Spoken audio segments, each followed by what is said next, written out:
1, 2, 3. I can't see. Oh, 1 sec. Fuck. I don't know if it's sustainable. No, you can't really wear a mask during an interview.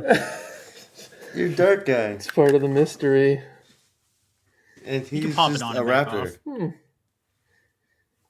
Is there a way to emote? I had a better costume, but it didn't show up in time.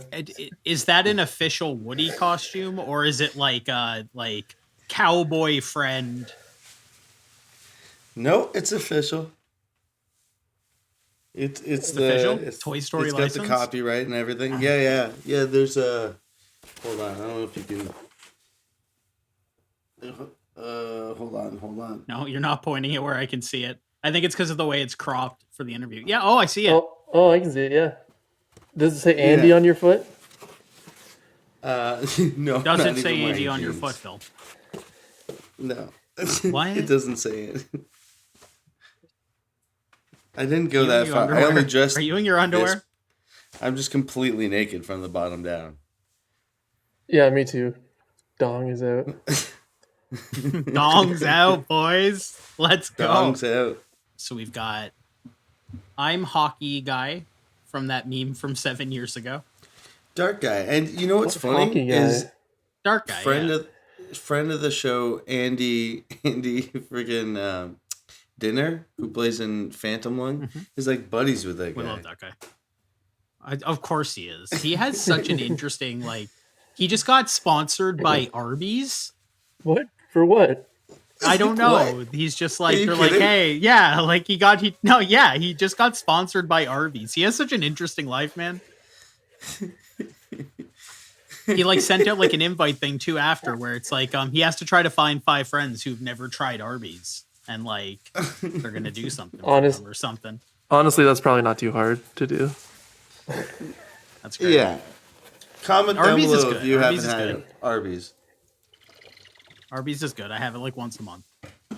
Once a month? It's just the right amount of Arby's. I don't know if we have an Arby's here. I think they know better than to do that. Maybe. I don't know. There's a snake in my boot. Okay, let's... Right. What's end other sayings? Put her there, partner. Does he say that? What's one of mine? That's really good. That's really good. High effort. Oh, remember? No, I had I have a Bob's Burger costume on the way, but it would have been way better. On the way? This is bad. Well, because it's for my actual Halloween costume. Wait, no, but Amazon, they're dropping it off tonight? I don't know. Just didn't get here. If it gets here halfway through the podcast, will you go change into it for us? Mm-hmm. Yeah, definitely. I love that. All right, I guess we should intro this. Welcome back, Bandecfolks. You're tuned into a podcast episode here with my homies, Tyler, and longtime friend, almost, third unofficial host of the podcast. He's done the 1s and 2s. He's been a part of the Halloween episode last year. Our friend, Kyle Fisher. How you doing? Hey, big how's reveal. It going? Clap. I'm gonna add in so much applause. It was me the whole time. Stop, Kyle. Oh my god. It was Kyle the whole time. And I would have gotten away with it too. Wasn't for we're just gonna do. Hey, what's up? How's it going? We're gonna do some long form podcasting, just hanging out, just kind of just shooting the shit, just going over some Halloween stuff. This is the Halloween episode. Of course, I couldn't be with you folks. We couldn't do anything like we did last year. That was a lot of fun, but we're gonna go over some awesome stuff, some Halloween themes, and this is gonna be a good time. Tyler, I gotta ask, how long did that take you to do the makeup? Did you do that yourself? No, it took Sam 10 minutes. It was very quick. Okay, great. Nice. It was very quick. Yeah, very low effort on my end. I sat there. Thank you. I think the leaf doesn't look crooked at all.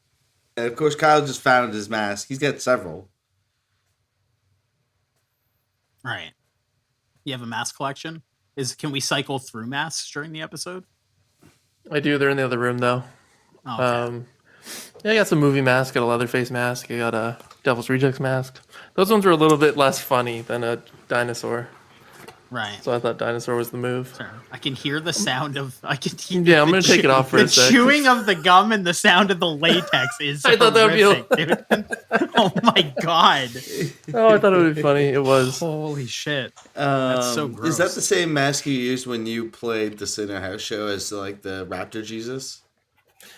It was, yeah. Raptor Jesus. I had the priest costume. Yeah, it was. Thanks for remembering. Yeah, so typically, so when Phill started this channel, it was mainly a channel where he would do interviews, like a lot of the times really laid back, like super friendly, like funny interviews with a bunch of local bands. And then when I joined out of the birth of this idea that we should just do like a podcast episode every month and just talk about like different topics. And that kind of evolved into us fully doing the channel together. And now we're going to come full circle and just start doing exactly what we did at the beginning again. Because I really like the idea of just being able to talk about whatever, do things a little less scripted. We'll talk about music on here because it's like, we always end up talking about music when we talk in general. But I wanted to really open it up. So this isn't going to be as music focused, I guess, as you would normally expect from us. We're going to talk about anything and everything that interests us right now. It's clearly a very spooky episode. We're all dressed very spookily. Given that this is a Halloween special and our return to form doing a podcast, we should probably talk about some Halloween-y style stuff here. I think that's really the name of the game here. So I wanted to start really base, really simple. When I was I don't remember Halloween much as a kid, despite knowing that I really like it. I can't remember costumes I had really. Did you guys have any like memorable costumes from when you were a kid? I think I was Dracula a lot. I don't remember anything like crazy, like really like all out explosive, like amazing. But it was like, I think several years I was a vampire. Probably had that cape for like 10 years or something. Okay. Phill, you left a Halloween cape at my old house. A Halloween cape, a Dracula cape, a vampire cape. Yeah, I just had a random cape in my house. It was confusing. Yeah, no, that was from our Halloween special from last year. I remember being a pyramid head once in high school. That seems like so much work. It was. I can't even remember how I made the giant cardboard. Like it was all out of cardboard, but I took giant pieces and managed to glue them together and make this giant thing. And I had helmet straps, so it would sit in my head inside, and it fit pretty comfortably, but you couldn't see at all. You had to just kind of like throw it on when you were going up to a house. And then, I had like this like bloody apron. It was pretty cool, actually. That was in high school though. I can't really remember. Like, I remember some like childhood ones like Scream, and like I think I was Commander. Oh yeah, Chip I was Ghostface a lot. From Small Soldiers. Yeah, Ghostface. Yeah. Small Soldiers. Yeah. Wait. You were who from Small Soldiers? Commander Chip, like the main guy. But like it was like a cheap costume. Oh my god, that's so sick. Yeah. Man, shout out Small Soldiers. At Cherry Street, Haley did my Two-Face makeup. That was really sick. That's right. Haley did do your Two-Face makeup. Yeah, that was a good one. Mm-hmm. Haley's really good at makeup. The Nolan. It was just like, we had like my half of my suit was burned, and I had like a crumpled up face, like tissue papers and stuff. And yeah, she did like all of that pretty much, I think. Haley and I do a lot of really good couples costumes. Her and I were like Ron and Tammy from Parks and Rec. Her and I were Tobias and Lindsay from Arrested Development. I think Stan and Wendy, Garth and Wayne from Wayne's World.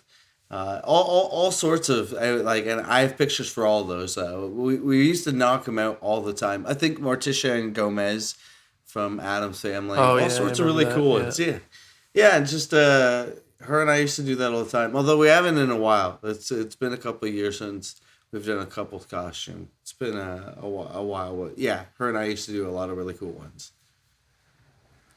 I don't know if I've ever done a proper couple's costume. Really? Oh yeah. I don't think so. Some years it's on and off. Yeah, we're doing Linda and Bob Belcher this year, so that's why I have the Bob's Burger stuff coming. You got to shave the mustache. Yeah.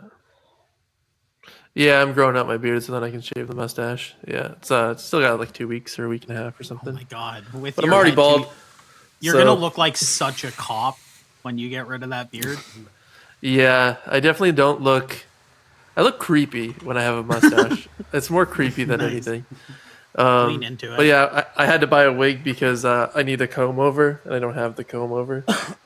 Or I wasn't willing to grow. I wasn't willing to grow a comb over for the costume. I think that is the. That is a tragedy. No. That is such a disappointment, dude. Yeah, no, that would have been dedication that I don't have. So do you guys have any like standout Halloween memories? Because again, I tried going back and I like, other than getting like wasted in like my early 20s, I can't think of like any standout kid Halloween memories. I always looked forward to it. I loved it. I would go trick-or-treating like we used to go trick-or-treating like around the city. So we would go like we would start at like 5 and we would do like Thorold, and then we would drive to my grandma's neighborhood in the north end and then drive to like the rich neighborhoods. I just like, as a kid, we did like a tour of the city and that was always awesome. And because of that, I do really like giving out candy at my own house. So I always make sure I'm sitting there with a bowl like waiting for people to come by. And we actually have quite a few people here. It's kind of like bouncing back from what it used to be, but yeah. I remember one time I went trick-or-treating with a buddy, and for whatever reason, he was stuck on this one joke. I don't know why this sticks out. I think because me and my dad used to laugh at it because he came with us. So it was my dad and like my buddy and I. And every time we knocked on the door, once in a while, someone would be like, you know how they'd be like, trick. You know, like instead of like, you know, it's like a classic dad joke. Trick instead of treat. Well, he was like, oh, I got this joke. And he's like, this teacher tells the student to use a sentence using defense, defeat, detail. And the kid's like, well, that's easy. The horse jump over defense, defeat before detail. And like... What? Yeah, that was his like joke that he would tell, and he would tell it several times. And my dad was like, "Dude, like that joke was so bad," and like we honestly would just like mock that joke all the time to each other every time we thought about like trick or treating that one time. This was years ago. This was definitely like, yeah, like when we were children for sure. This I can't remember. Yeah, this buddy of mine. He just thought of that joke and thought it was so good. He thought it was so good. And he thought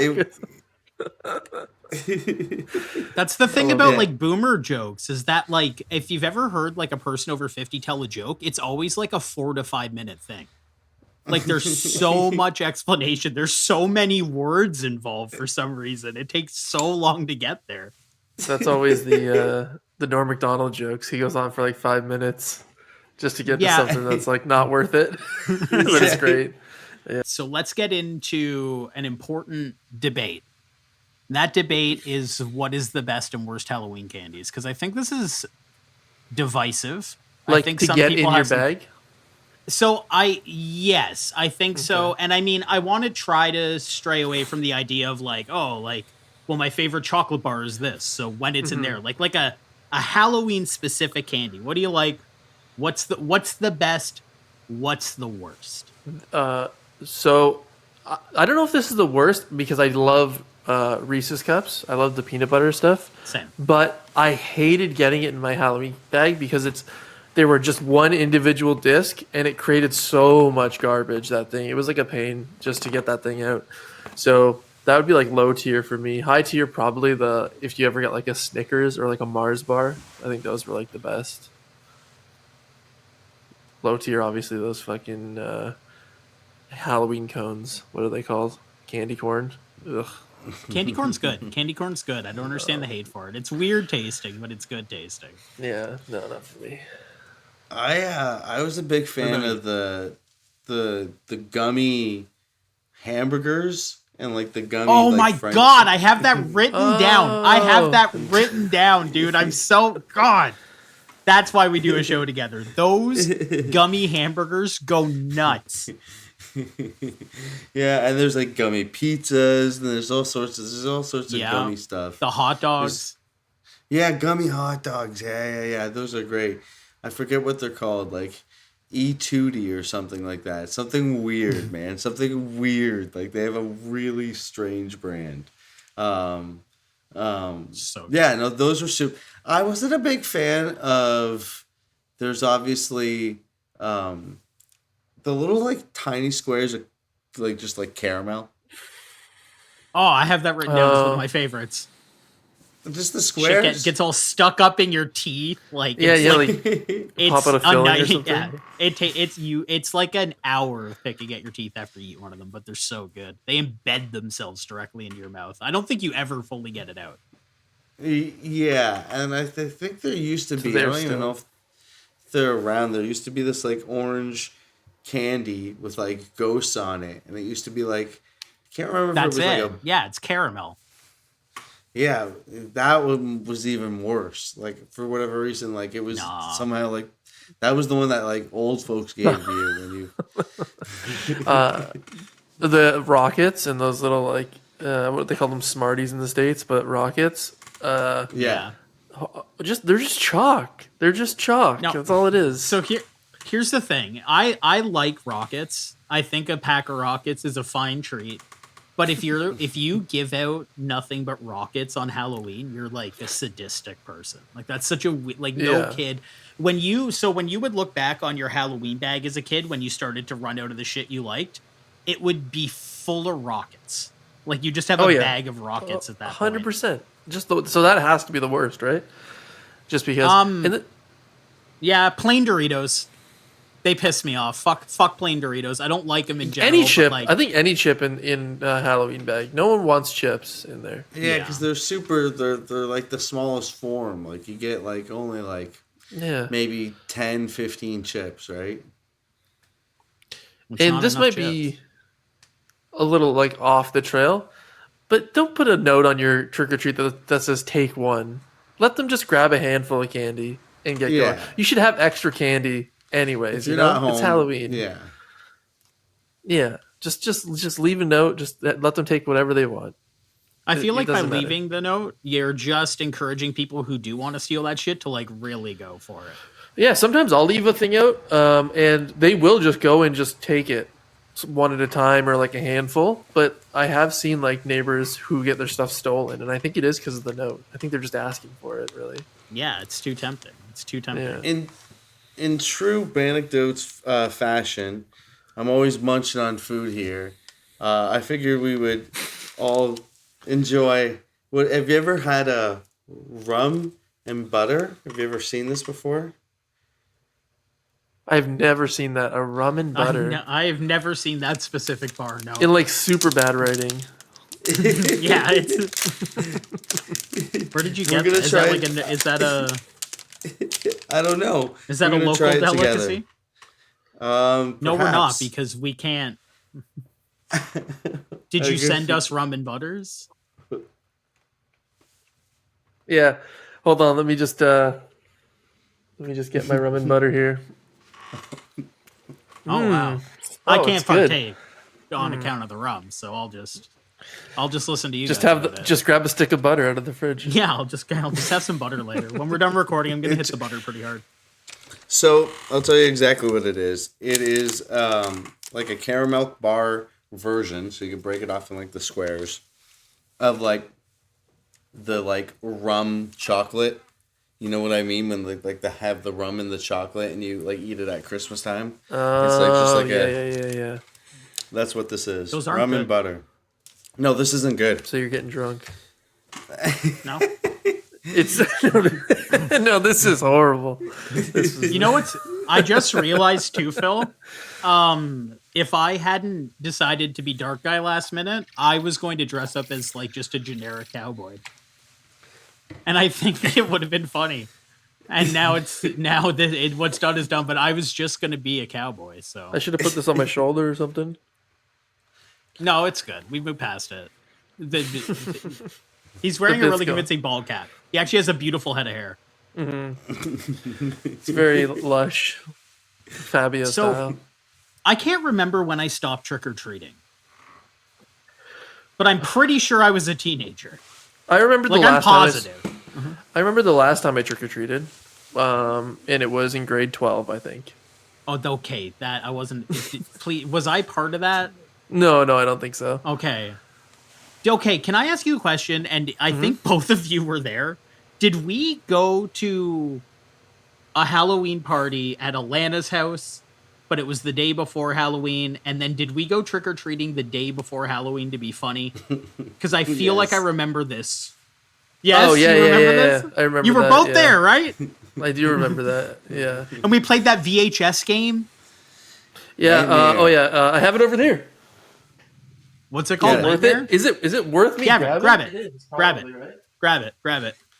We have content. We have Wait, too, you have it's buried. I didn't realize this was that popular in the game. Back in.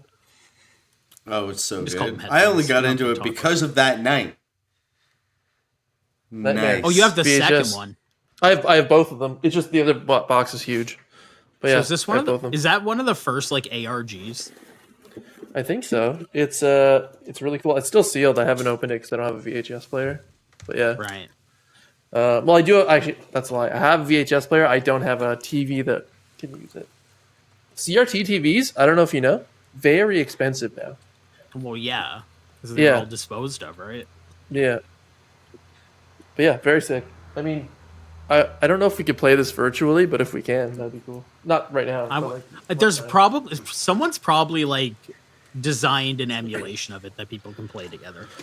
And I will let you know, we also watched a movie called The Toolbox Murders at Alana's house that night. I don't know why I remember that, but we did. Yeah. Yeah, I don't know why. What grade were we in? Because I feel like me and you didn't even meet each other till like grade 10, grade 11. Yeah, that was like post. It might be grade 12. Don't say post high school. It might be college. I don't know. Yeah, we might have been 20. Wait, hold on. No, because when was Phil? Because Phil was dating Elena, I think. Yeah, I was dating. Yeah, that's what I was thinking too. Grade 9, and Tyler, you're 2 years older than me, so you would have been years. So it was probably grade 11. It was grade 11. That makes sense because I met Elena in like grade 10, I think. Yeah. Man, I didn't think I went that long. If you asked me and I didn't put thought into it, I'd be like, "Oh, I probably stopped when I was like 12." I'm sure honestly, by then I was too mature. Let anyone trick or treat who wants to. You know, keep the spirit of the holiday alive. As long as it's genuine, right? If they're being like dickheads about it or whatever, then no. But like, as long as it's genuine, and they just want candy. Yeah, last time what's genuine I went with it. Yeah, well, how do you prove how genuine you are? Well, they're just walking up to the door, knocking and saying trick or treat, and just taking some candy. If they're like, you know, filming it or they're pranking you or they're doing something stupid, then maybe not. Right. But like, if it's just like for the love of Halloween, up until like for the love of the game. Yeah. Wait, you filming me? No, I'm here for the love of the game. Yeah, exactly. Yeah, the last time I went trick or treating was 2021, I think. It was after the pandemic. I dressed up. Your timeline doesn't add up. Wait, hold on. Was your child born yet? No, Parker wasn't born yet. No. So what were you doing? Trick or treating. Yeah, no, I went trick or treating, and I put a mask on. I went out with a bag, and I got candy. No, it was good. I had to go to the neighborhood near Begoring Woods. I have to ask. I did say like anyone should be able to trick or treat, and that's completely fine. Were you by yourself? No. I was with my niece. Okay. Oh, okay. Burgoyne Woods, that neighborhood, probably gives out primo candy. You had to hit the plaza near where me and Phil live. They'd be giving you big ass chocolate bars and shit. There's a house right by my parents' house. I will never forget this till the day I die. They had 2 Dodge Vipers. They have a huge mansion property. It's like the size of a football field. You would go there on Halloween. They would give out the tiny chocolate bars. And it's like you own like a shipping yard or something. You can't give out a full size chocolate bar. That's insane. Why even give out candy at all at that point? That's so funny you say that because we're giving out full size candy bars to because we live on like a busy kind of like country road street. Like it's just like kind of like similar to like maybe like First out in the boons, like where it's like there's a lot of cars still driving out, but it's still like not really near like a lot of like big like structures and like it's like a gas stations near out the street. Anyway, but like yeah, we're giving out full size candy bars because like you know what I mean? Yeah. You become like legend to kids too. Like I remember being a kid and being like, oh, like 14 this street, like they give out the good shit. Like you would know. Also near where we lived and children watching. Pro tip: hit the apartment buildings because normally everyone in the apartment buildings puts all their shit in like a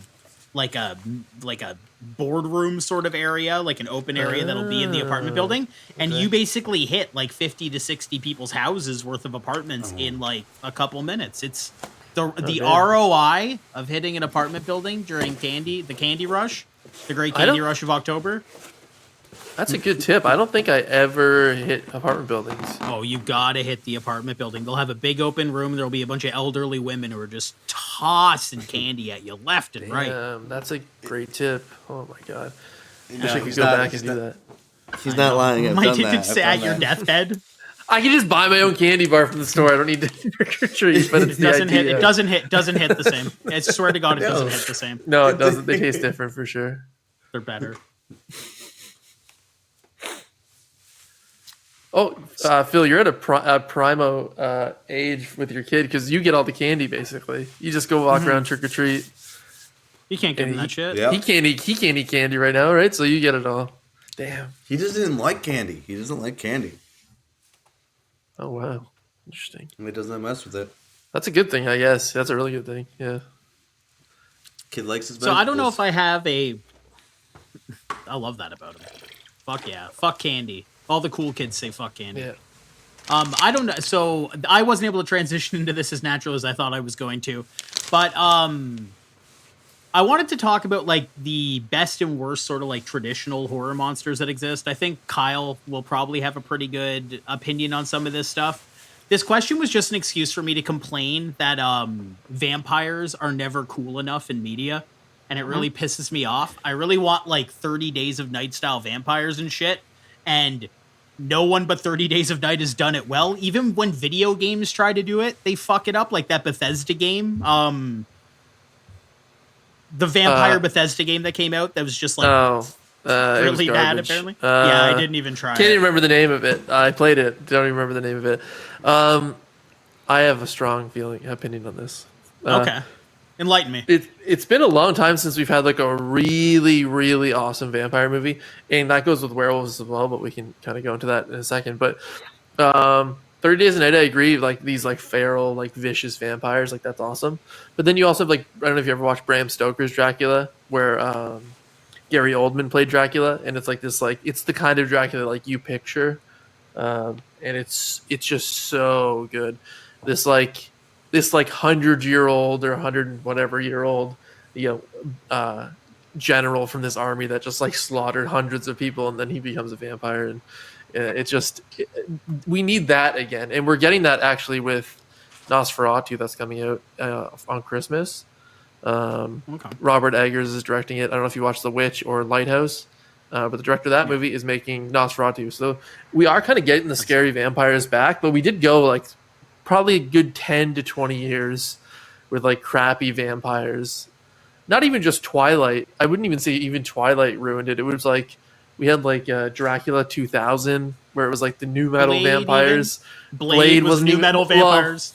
Blade's fun, but Blade 2 very specifically is awesome. Okay. With where the vampires, where their mouths open up, like their faces open up. That was Guillermo del Toro did that. He made those like monsters. But yeah, no, even Blade, like the first one, they're kind of like discotheque Matrix vampires that are just like dancing. It's like, that's not that cool. I don't know if you ever watched Queen of the Damned. It's kind of like that too. Yeah. Do you consider the He Is Legend, those guys vampires? Well, they are technically, yeah. I guess technically, yeah. But there's more zombie-esque than vampire. But also, I mean, we do have some really good vampire movies, like that have came out, like Let the Right One In. It's classic. It's like an OG Swedish vampire movie, amazing. And A Girl Walks Home Alone at Night, so good. It's like it's all black and white, definitely worth watching. Definitely good style vampires. But in mainstream media, we are lacking. I will say vampires rock and werewolves. I feel like we never get good werewolves. We haven't gotten good werewolves since like American Werewolf in London from like 85 or whatever, 88 or whatever it was.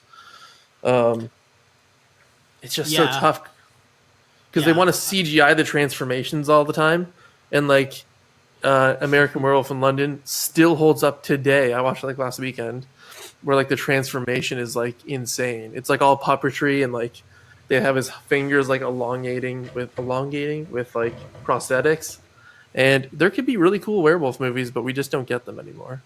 So I don't know, bring him back. The werewolf thing is weird because it's like it's such an easy thing to like. You would think it's such an easy thing to nail in terms of having this like curse that makes you this extreme danger to the people around you at a moment's notice and stuff like that. Like. I don't like it. Thankfully, I guess with werewolves and not in that sort of way, like not like getting to see the transformations and stuff like that. But video games have handled them better than vampires. I don't think there's like, has there been a good vampire game ever really? There was this sort of weird one called Vampire. I don't know if you ever played it. I think I played it. It was actually fun. It was a lot of fun. Pretty it was like good. A janky RPG kind of. But with werewolves, like Resident Evil Village. It was good. It was fun. There was another game. Oh, I know people hate this game, but The Order 1886 was a great werewolf game. I loved that game. I have one that is really good that I could mention, but it's kind of a spoiler. So I don't know if I mention the game, it's a spoiler because you don't know it's about werewolves until. Like, so I can't even check. I can't even check what is it from Dusk Till Dawn, the video game. No, I could just tell you what it is if you don't care. The game is still worth playing if you haven't. But it's like you ever play? Was it Until Dawn? Have you ever played Until Dawn? Are you talking about the Quarry? The Quarry, because it's set up like a slasher campsite horror tale, and then it's like werewolves halfway through. And I thought that was really cool. I really like that game. But yeah, we don't really get a lot of it. It's even movie wise. Like I don't remember the last werewolf movie we got. I feel like you have to really play into the idea of the curse and like the like there's always got to be like a village in the middle of nowhere that they know about the curse and they just like live with it and they go, oh, you don't go out after dark around here, and then like these like random strangers walk into town and they don't like the strangers in town, and you have to play into like the generic stuff with werewolves, I think, for it to be like really really great. There has to be like a little town conspiracy around the werewolf. Speaking of those games too, I really like that in Until Dawn they used, I guess this is a spoiler too, but the Wendigo, which is like I learned about it basically because of that game. Like I had heard of it. I'm sure I fought one in a video game before or something, like in The Witcher or whatever. But like, yeah, it was so nice to get something so different and like to like get like a lore like that where they could have went like, it looked like it was going to be a slasher thing at first. They did a really good job with that game. I recommend. I guess they did that twice. Yeah. I guess they did that twice.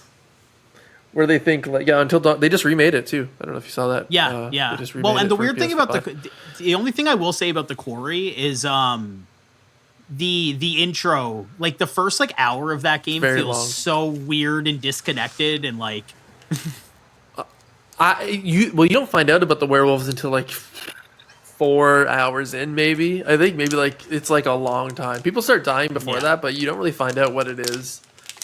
So the pacing is a little bit crazy, but yeah.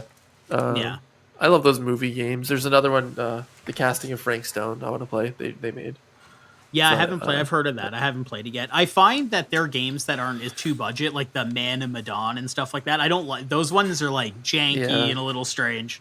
I guess just to cover, Phil, do you have any words on werewolves? Or what's your favorite traditional horror monster? Yeah. You like Frankenstein's monster? What do you like? You like, mummies? Holy shit. Okay, yeah, mummies get even less of a... Well, we perfected it with Brendan Fraser. That's true. That's true. The Scorpion King. When we were kids, we got mummies a lot. Mummies were big when we were kids. We got the mummy movies. We had like the mummy cartoon show where they were like superheroes or whatever they were. Do you remember being in school and there was like... Yeah, do you remember being in school and there was like this big thing happening on TV where they had just found like Tutankhamun's tomb or something like that? And there was like this investigation, like they were even talking about it at school and watching the footage in school. Like it was like the most important thing in the world at the time was like this Egyptian pyramid that they were in. It was, I think that like seeped into all of us and like we all so. Everyone was obsessed with that stuff. Yeah, it was really big. It's such a weird thing to be big in retrospect. Yeah, looking back, it was those movies were huge, mummies were big, and then we got the mummy juice stuff that came out in the middle of 2000s, where like they found that. Don't you remember that meme where they found like a tomb, and there was just a bunch of black sludge in it? Oh yeah. And then everyone's like, I wonder what would happen if you drank the mummy juice. Yeah, no, that was. We've had a lot of mummy stuff. That's true. I guess that's how it happens. What other traditional horror monsters are there? I mean, there's obviously zombies, which I think the thing that's helpful. The swamp. It's like the swamp thing. Swamp thing. Yeah, it's like a swamp monster. Yeah, you're thinking like proper traditional, like the original, like Universal. When the I forget what I'm trying to say with it. They almost had their own cinematic universe back then. They did, yeah, the 30s. Yeah, and Bela Lugosi was like in all of the movies, basically. Yeah. Do you think zombies are overrated, or do you think it was just they were for a bit and we've cooled down a bit? I think they're still good in games. I still like love zombies in basically any game. I like zombies. I think we don't know how to tell a good zombie story right now. It's always about like Walking Dead. Every season is exactly the same, right? They find like survivors, and it's always and then they all die. Yeah, and then it's always like the survivors are the real monsters, and it's like, okay, well, let's just do a zombie thing. Let's just do zombies. Like 28 Days Later did zombies really good. I mean, there's a new one coming out with that where they filmed it entirely on. Yeah, they filmed it entirely on an iPhone, I guess. That's sick. So we'll see how that looks. But yeah, I mean, I do like zombies. I think they can be done really well. I kind of hate how they never call them zombies in anything, though. I think it's a licensing thing. They always go really? Like, yeah, like walkers or like deadies, deadies or like deadites or flesh eaters. Yeah, they're never zombies. I think it's a rights thing, and I think George Romero, because he made Night of the Living Dead or whatever, but I think he lost the rights to the zombie or something. He got screwed out of a lot of money because of that, I remember. But yeah, there's a lot of weird rights stuff that comes with zombies, but I think they could be done well. Maybe we just get like a Left 4 Dead movie or something. That could be cool. That'd be cool. They always have to be goofy. Did you play Back 4 Blood? No, I didn't. No. Oh, okay. I played it a little bit, like a year after launch, so it was like already pretty dead. And man, I was so excited because I remember like Left 4 Dead was one of those games where like I would just like be wearing a mic the entire time, talking to people, like like excited to play it. Like Left 4 Dead was like a staple of my youth. The best. So good. Great. Yeah, you can't really recapture that anymore. It feels like every game, like not that they were talking about games, but every game comes out and then it's like dead in like a couple weeks. Everyone's like, all right, what's next? Let's play the next thing. We played Left 4 Dead like for years. That was like the game we played. So it's like,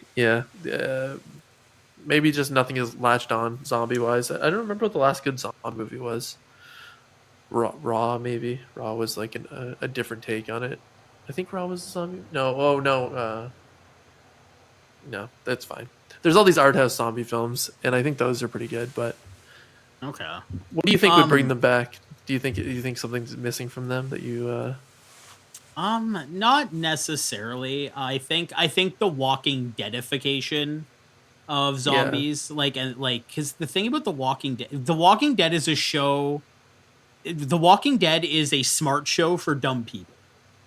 Like, it's people who'll be like, oh, no, you don't understand. This show's so deep and intelligent. It's like, it's really not. Like, it's like they just make you like a character and then kill them. Like, it's not that, ad nauseum. My favorite thing they did in that show was they spent a whole season rescuing these prisoners.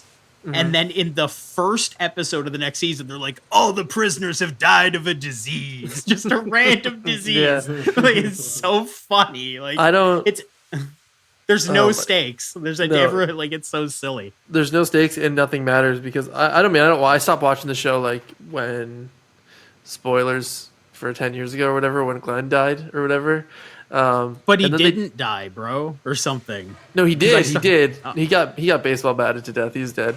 But then they did a spin-off show that's happening right now with like Maggie, his wife, on the show, and what the hell was his name? Negan. Yeah, who killed him? They're like they had to buddy up to save somebody wherever they were going. Yeah, and then they do that in that show all the time. Then they're like falling in love now in the show or something. I'm like, this is just so stupid, dude. This doesn't make any sense. Just give us the zombies. They stretched it really thin. I think the thing about zombies is that you can't really rely on it to be like the main character of something anymore. It's more like a backdrop to something. The way like something of Game of Thrones did, where it's like, oh, there's also just all these guys. You know what I mean? And that sucks. So I think like if you were to get like a great director and get them to do like maybe even a new take on Dawn of the Dead again, which I love that 2004 Dawn of the Dead. But that's really good. That intro sequence, so good. It's amazing. Yeah, and I think if you could get someone to do like something crazy with zombies, but I think that like you can't have the actual threat of them anymore be like the central point of your media. Unless it's a video game. If it's a video game, like it's a game that takes a long time to actually get the combat feeling good, but Days Gone, by the end of that game, when you are actually like driving your little motorcycle and there's thousands of zombies like chasing you and you're like weaving them into traps and shit, super satisfying. Zombies are great in video. They just remade Dead Rising too, right? Oh yeah, they did. Yeah, so maybe the zombies are on the comeback now. Dead Rising, that game ruled. Yeah, that game does rule. That game rules a lot. It's so fun. What about you, Phil's thoughts on zombs? Yeah, whatever you want to call them. Walkers, zombs. Whatever you like to call them. No, I'm right there with you. That 2004 remake was super good. 28 Weeks Later is such a good movie. 28 Days is good, but I prefer Weeks. It's really good. Weeks is more action, Yeah, and I was a huge Left 4 Dead fan. I would love playing Left 4 Dead. I didn't even always play it online. You just have friends come over and you would just play it. Like that's just how it was back in the day. Split screen.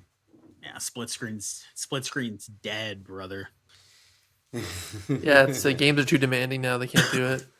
Yeah, to try to render the same like screen even twice, let alone 4 times, because of all the shit they've thrown to them now, ain't happening. While we're complaining about dumb horror shit, now to preface this, I do have a Ouija pick tattooed on me. So I'm like, it's a little hypocritical. I like the aesthetics of Ouija boards, but I've always found the whole concept of them really fucking stupid. Mainly the idea of someone going to like Walmart and like trusting that like Parker Brothers has managed to keep their ancient curse behind a patent that like Hasbro has the secrets to talking to the dead. Yeah, I make that joke every time I go into wherever in a Walmart or something. I pick it up like, oh, you think Hasbro has ties to the occult? I don't think so. And it's like maybe they do though. Yeah. Any fun freaky stories with a Ouija board? No, I don't like necessarily, as someone, I do love horror stuff a lot. I don't necessarily believe in ghosts, so I've never done it, but also I fear them enough to respect not using something that can call them to me. So I've never used one. It's okay, fair enough. Yeah. Have you guys? What about you? What about you, Phil? Do I believe in ghosts? Sure. We'll start there and expand. And any experience with a Ouija board. But board. Let's start there. Do you believe in ghosts, Phil? No. Okay. I've never had any sort of experience, and yeah, Ouija boards are hilarious because if you look into it, it's just something Hasbro put out. It's just Hasbro owns all the rights to Ouija and like any sort of Ouija board. So it's like even if it's in a movie, like you'll see them in the credits at the end. Like Hasbro has the rights to Ouija. So it is quite funny. And then like anytime anyone's ever had an experience, it was either you or your buddy just spooking you. Like that's it. That's all. Or you can be so into it that you're like subconsciously like slightly touching it or something. Yeah. Yeah, I remember watching this video. I can't remember when, but it was basically talking about how like even the old like quote unquote Ouija boards before that name existed, like those old sort of same boards, they were actually just a form of creating tourism in a certain area like hundreds of years ago, where they lied about people using them to talk to the dead then too. And it created massive tourism towards this area. Yeah. So like scam from the jump. There was no reason to include this, but I just wanted to talk shit on Ouija boards. Yeah, I was thinking that since it's Halloween, I don't know if everyone brought this to the table the way that I thought they might, or if we're just going by memory. I wrote down a few, so we can share them over screen share here. And depending on the level of brutality, maybe the audience will see some of these. Some of mine definitely not. But I wanted to ask you guys what is some of the most messed up, fucked up album artwork you guys have ever come across? Well, I think have examples. Oh, you're gonna go? Okay. And I'm happy. Well, no, I'm gonna let you go. I'm just saying I do have examples, and I am happy to bring up whatever you guys would like me to bring up as well. Sure. Well, I mean, we have to. I think right from the top, if we're not gonna mention it right away, it's got to be the Mayhem album cover with the guy who's. Yeah, I guess so. Yeah. Yeah. I guess that is very messed up. That's like the top tier. That's not even like you can't compete against that. I guess. You know what I mean? Give me a minute. I might be able to actually, but okay. I mean, I'm not necessarily most familiar with this. We're talking about this awful boy, right? Yeah, you'll definitely won't be able to show this. I like how this is illustrated so that they can like it's not. Yeah. It's not great. It's not great. There's going to be a lot we can't show, so don't worry, Phil. I know what we got it. We got it. Yeah. Do you know the story behind this? Like, I'm not super familiar with it. The vocalist of Mayhem killed their bassist, I believe, or did he? No. Someone in Mayhem committed, and then they took a picture of it to use, on their album, which is cool. We like that. And correct me if I'm wrong. It's a lot. Everybody. I don't even know how this is legal, so maybe this isn't true. They took like the bone fragments of a skull and made necklaces out of it. Made necklaces, yeah. Yeah. Yeah. The thing with Mayhem is that like I don't like in the 90s and like growing up, like this was like it sounded so cool and crazy. It feels a bit edgy, you know, like edgelord stuff. Yeah. Oh, it's great. It feels like if anyone were to do that, it's a wild story. Like you're not going to get a story like this anymore, right? No, this is never going to happen again. So it's like one of those those metal history things that I would believe anything that came out of this story, like the necklaces, the whatever. Yeah, it's just true. insane that they did that with an album cover. How do you even and maybe did they not have a label or like anyone to be like no.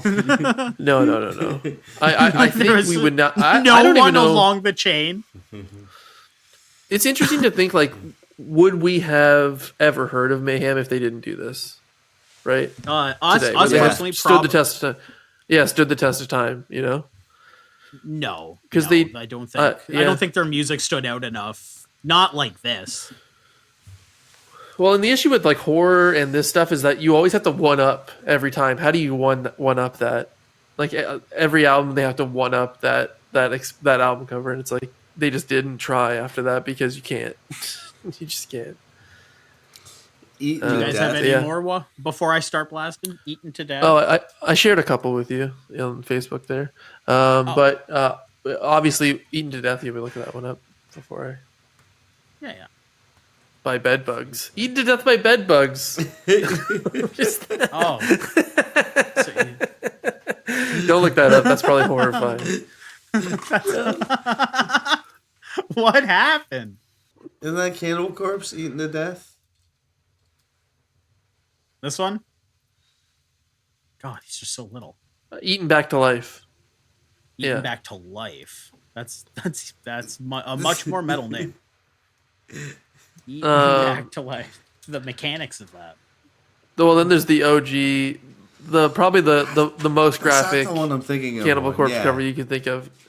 Tomb of the Mutilated or whatever. That's like the crazy cover. Oh yeah, I've seen this. Yes, it's like the OG. Yes, that's. I feel like Kyle. I feel like you described this to me as like a teenager once. So here's Humanure. If the audience is seeing this somehow, what do we think of Humanure? Gross. Woo. Moving on from that. Up. Yeah, it is pretty gross. It's a cow shitting out human guy. Classic one. The Korn self-titled album cover where this man is very clearly about to kill a little girl. Or about to life end. Oh my god, that sentence isn't going in the video. No, this man seems to have ill intentions towards this you have to say unalive. You know what? This is gonna be crazy, absolutely crazy. I don't think I ever put that together when I looked at this album cover. Yeah, it's crazy, right? I never thought about it before. And look, it's her hanging from the corn on a noose.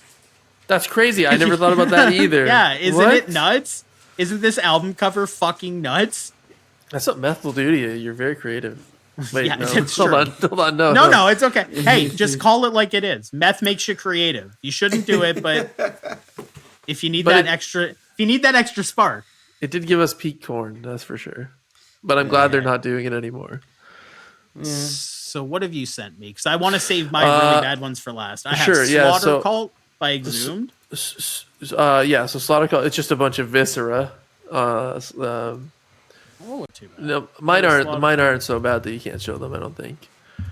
So it's just a bunch of grossness. You have to be careful with some of these though, because I've heard some of these bands like look up like real images of gore and just use them as their album covers. Oh, that could be maybe. I don't know. It looks. I don't know. That one on the left looks kind of real. Yeah. Well, the next one is cartoon. Waking the Cadaver, Real Life Death. Yeah, Waking the Cadaver really pushed into being as shocking as possible. They have some of the worst lyrics I've ever heard. Actual horrible shit. Great album cover though. So I'll start with a few more of my tame ones. Sure, you guys have heard of the band Undeath. Oh yeah, this record. I don't think I've ever seen this album cover. This just came out recently. It's a great album. Mm-hmm. Very good album.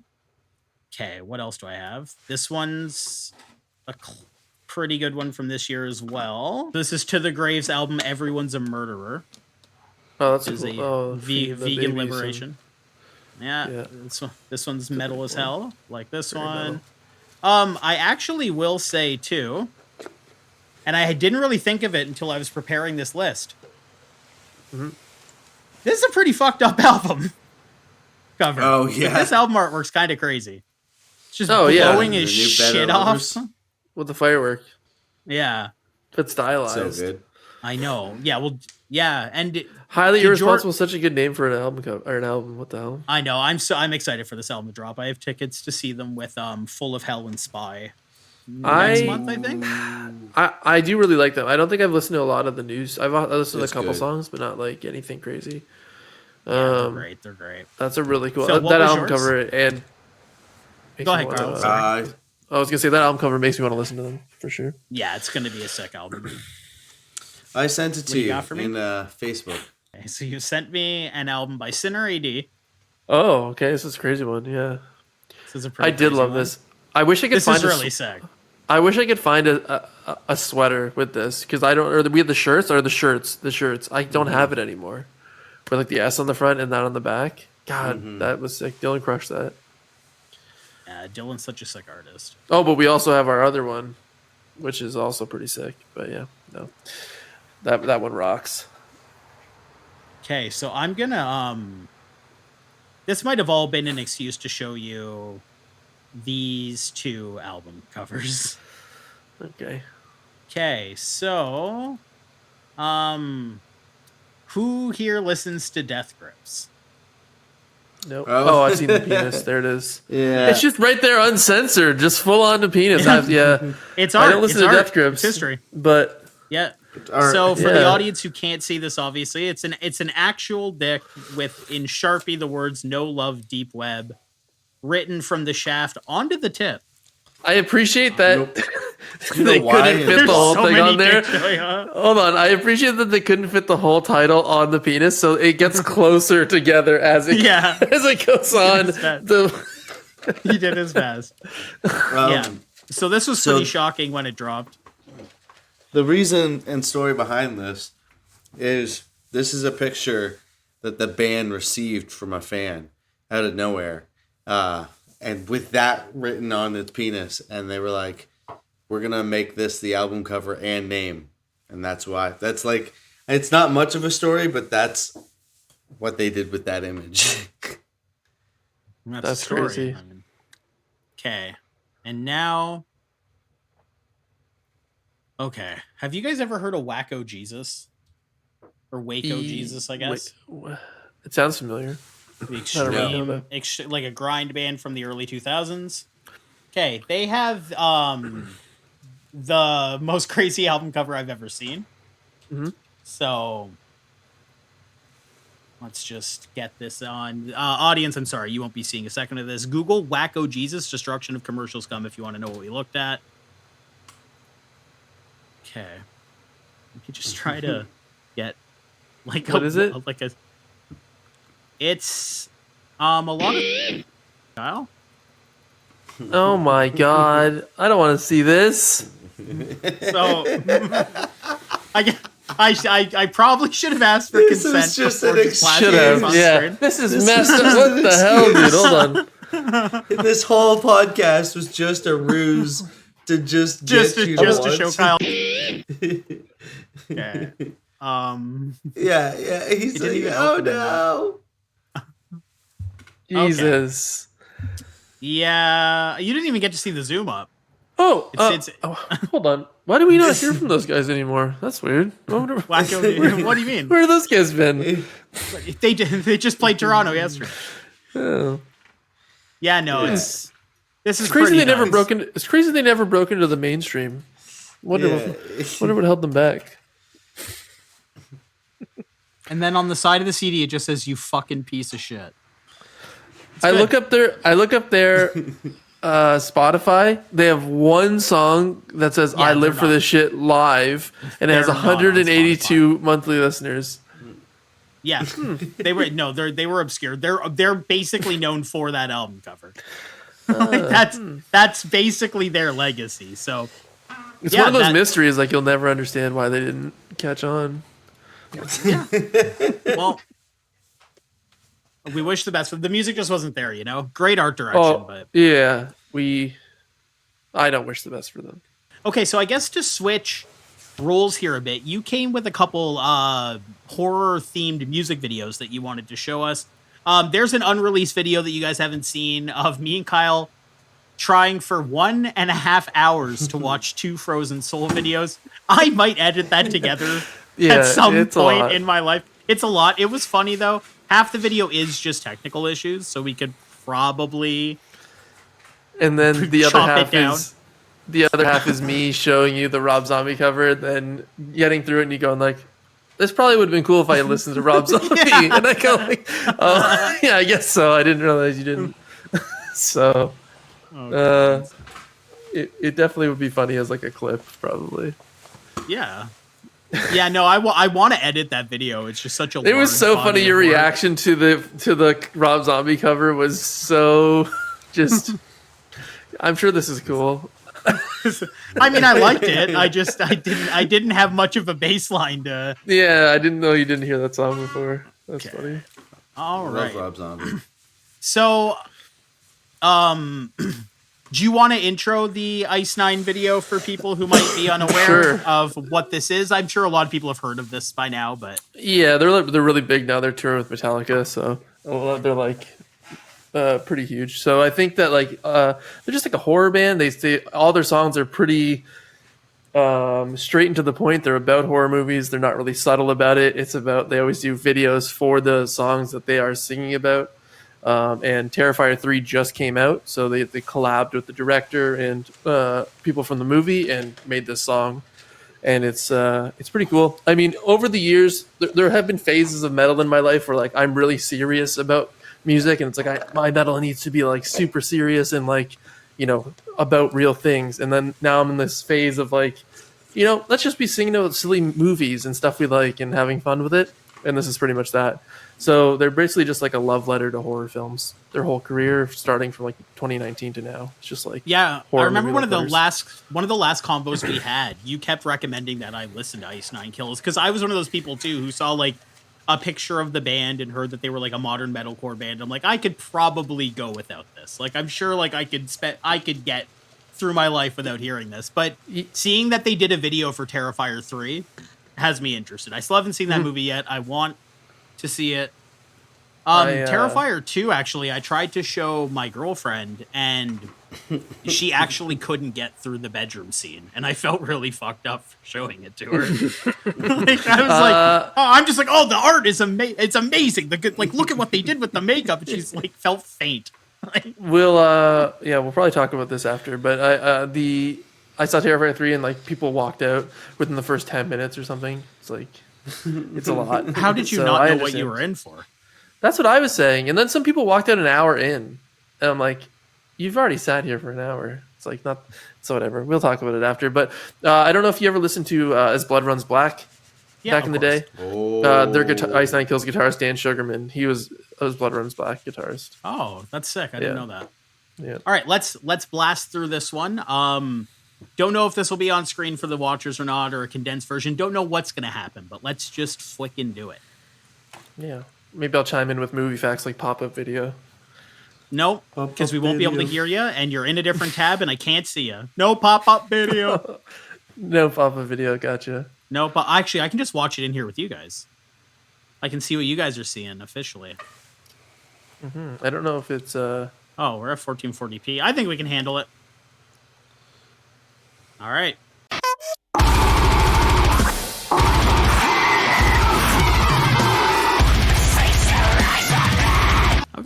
Okay. Song, it's interesting. I don't think I've ever actually like really listened to Ice Nine Kills before. They have that sort of like, it reminds me of like what Electric Callboy would do, where they go from so poppy and accessible to so heavy in the blink of an eye. Yeah. In the just like regular recording, are all those like sound effects, like Art's horn and stuff like that, incorporated in the song itself too? Yeah. They even when making the song had an exact idea of what this video was going to be. Yeah, they usually do like videos. All their music videos connect to each other as like a long short film, basically. So they always have like an idea of how they're going to work as music videos when they make the songs. So and they have like a whole stage performance. They're loose with that a little bit. Okay, but they Kenny rules. They have a whole stage show with it too. So like they like wear costumes and they do all the whole, they go like the whole 9 yards. But it's funny, like, you'll notice like they have like some weird like sometimes like weird ska parts in there. I guess in like 2000 they originally started as a ska band, and then they turned into like a metalcore emo band, and they evolved into what they are now. But the video is really cool because it has like it features what's his name, Shavo from System of a Down plays bass on that song. Yeah, he looked familiar. Is that the actual like person who plays art, doing art? Yeah, so they got the guy. They got David Howard. The mannerisms looked right. Yeah, they got him. They got Leia Voicey to do the pre-breakdown singing part. The girl who sings, she's like in Terrifier 2. She sings the Clown Cafe song. Okay. Yeah, so they got her. She's all like burnt up because she gets burnt up in Terrifier 2. So it's a lot of like, and then the blonde girl, I forget what her name is, which is horrible, but she's in Terrifier 1. Yeah, she's in the first Terrifier. Interesting. Yeah. So they got like, and then Damien Leone, the director of it, is in the short after the thing. But yeah, it's like I really like it because like horror to me is like all about like fandom and being excited about the movies, and like it's not necessarily about the gore or the craziness. It's about like the community around it, kind of like how music is. And I kind of like how their music kind of embodies that, and how just they're excited to sing about something that like hypes them up. And they've actually gotten to a point where they just like have done 2 like world tours with Metallica, which is crazy for that band to be opening for Metallica. Not the crowd I would think would connect with that, but yeah, it's a lot. No, it's sick, I think. Hell yeah! What about you, Phil? Thoughts?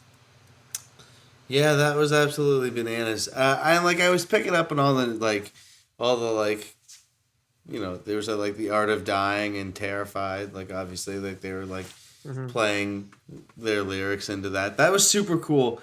Yeah, I know. Einstein Kills is always super dope. Like it is cool that they're opening for Metallica. And I think maybe the music might be hard for people to get into, but I think they'll be like the theatrics of their stage show will be the selling point of people. And I think it is the reason why they're even opening for Metallica, because like it is extra. Like Tyler, like if you've never seen it, it's a whole stage show that they kind of surround around their songs and stuff. Like it's not it's well done. It's well done. Like they kind of go balls to the walls. You could tell where the money goes with this band. It goes right back into itself, and it's just like it's crazy. It's a fun time. It's kind of like, you know what? It's like how like Evil Dead the musical exists. Put that with like a metalcore band, and that's Einstein Kills. That's sad. It's so funny because like for years I think I kind of wrote them off as like, you know, there was like this sect of like cheesy like gent bands, and I always for some reason put them in that category, but they're really not like that at all. They're just like before the horror stuff, they were like an emo street like band, and I went back and listened to that stuff, and it is still really good, and I kind of wish I listened to it back then, but like I don't know, something about like big stage performances have always like gotten to me, like Alice Cooper, like just like, you know, theatrical gore. Like events, gore, just crazy things on stage. Just having fun with the music is important to me. So they're good. Yeah, I do want to see them in a smaller venue, not with Metallica, because I'm not paying those prices for tickets like that. But yeah. No, they have, and I'm sure they have songs that are like accessible enough for, like, the thing is, most of a Metallica crowd is probably going to be there for the most part because they like the first 5 or 6 albums, right? So they're acquainted. They may not be acquainted with like a Drop A breakdown, but I think there's room to transition them into that show, especially with the theatrics. And I imagine they're catching on because they're on the tour with Metallica now, but they did a tour with Metallica already, so it must have done well enough to bring them on another time. But get them into those small theaters a little bit better, I think. Yeah, no, the more intimate the venue, the better, in all honesty. So if it's okay, I think we'll skip your second music video because I think this actually segments really well. Oh yeah, I only put 2 just so you could choose. Yeah. Yeah, sure. And if you want to watch that one with us at some point, we can always do like a react together and stuff. Anyways, yeah. But with that in mind, then, would it be safe to say is So I wanted to talk about what you think some of the best horror movies of the year are, because I started to think about it when I was putting this doc together. And the only horror movie I've seen this year of any note was Late Night with the Devil, which I really, really liked. I really enjoyed that movie. But I haven't seen In a Violent Nature. I haven't seen Longlegs. I haven't seen Terrifier 3 yet. Speak No Evil, I heard, was really good. There's a bunch of movies that came out that I haven't seen. So I want you to catch me up. And maybe Phil. Try to sell Phil on some movies, because so far he only watches Toy Story, and I'm hoping we can shift him out of that. So this has been like a really good year for horror movies. You mentioned Speak No Evil. I would probably recommend that you watch the original one, not the remake, which is the one that came out this year. It's a weird one because the original, it's all about like a family who meets another family on vacation, but the one side of the family is very like passive and they don't want to like be rude, so they put up with like increasingly like horrible behaviors. And it's very intense and it's awesome. And then that one came out in 2022, I want to say, maybe 2021. It's been remade 3 years later, and I think that's a little bit too soon for a remake, so just watch the original.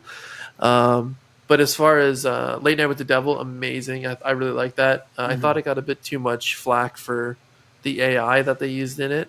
Oh, for the posters? It was like 2 seconds, and it kind of ruined a lot of the momentum that movie could have had. I would say you could probably pass on In a Violent Nature, personally. Might be people might get mad at me for this one.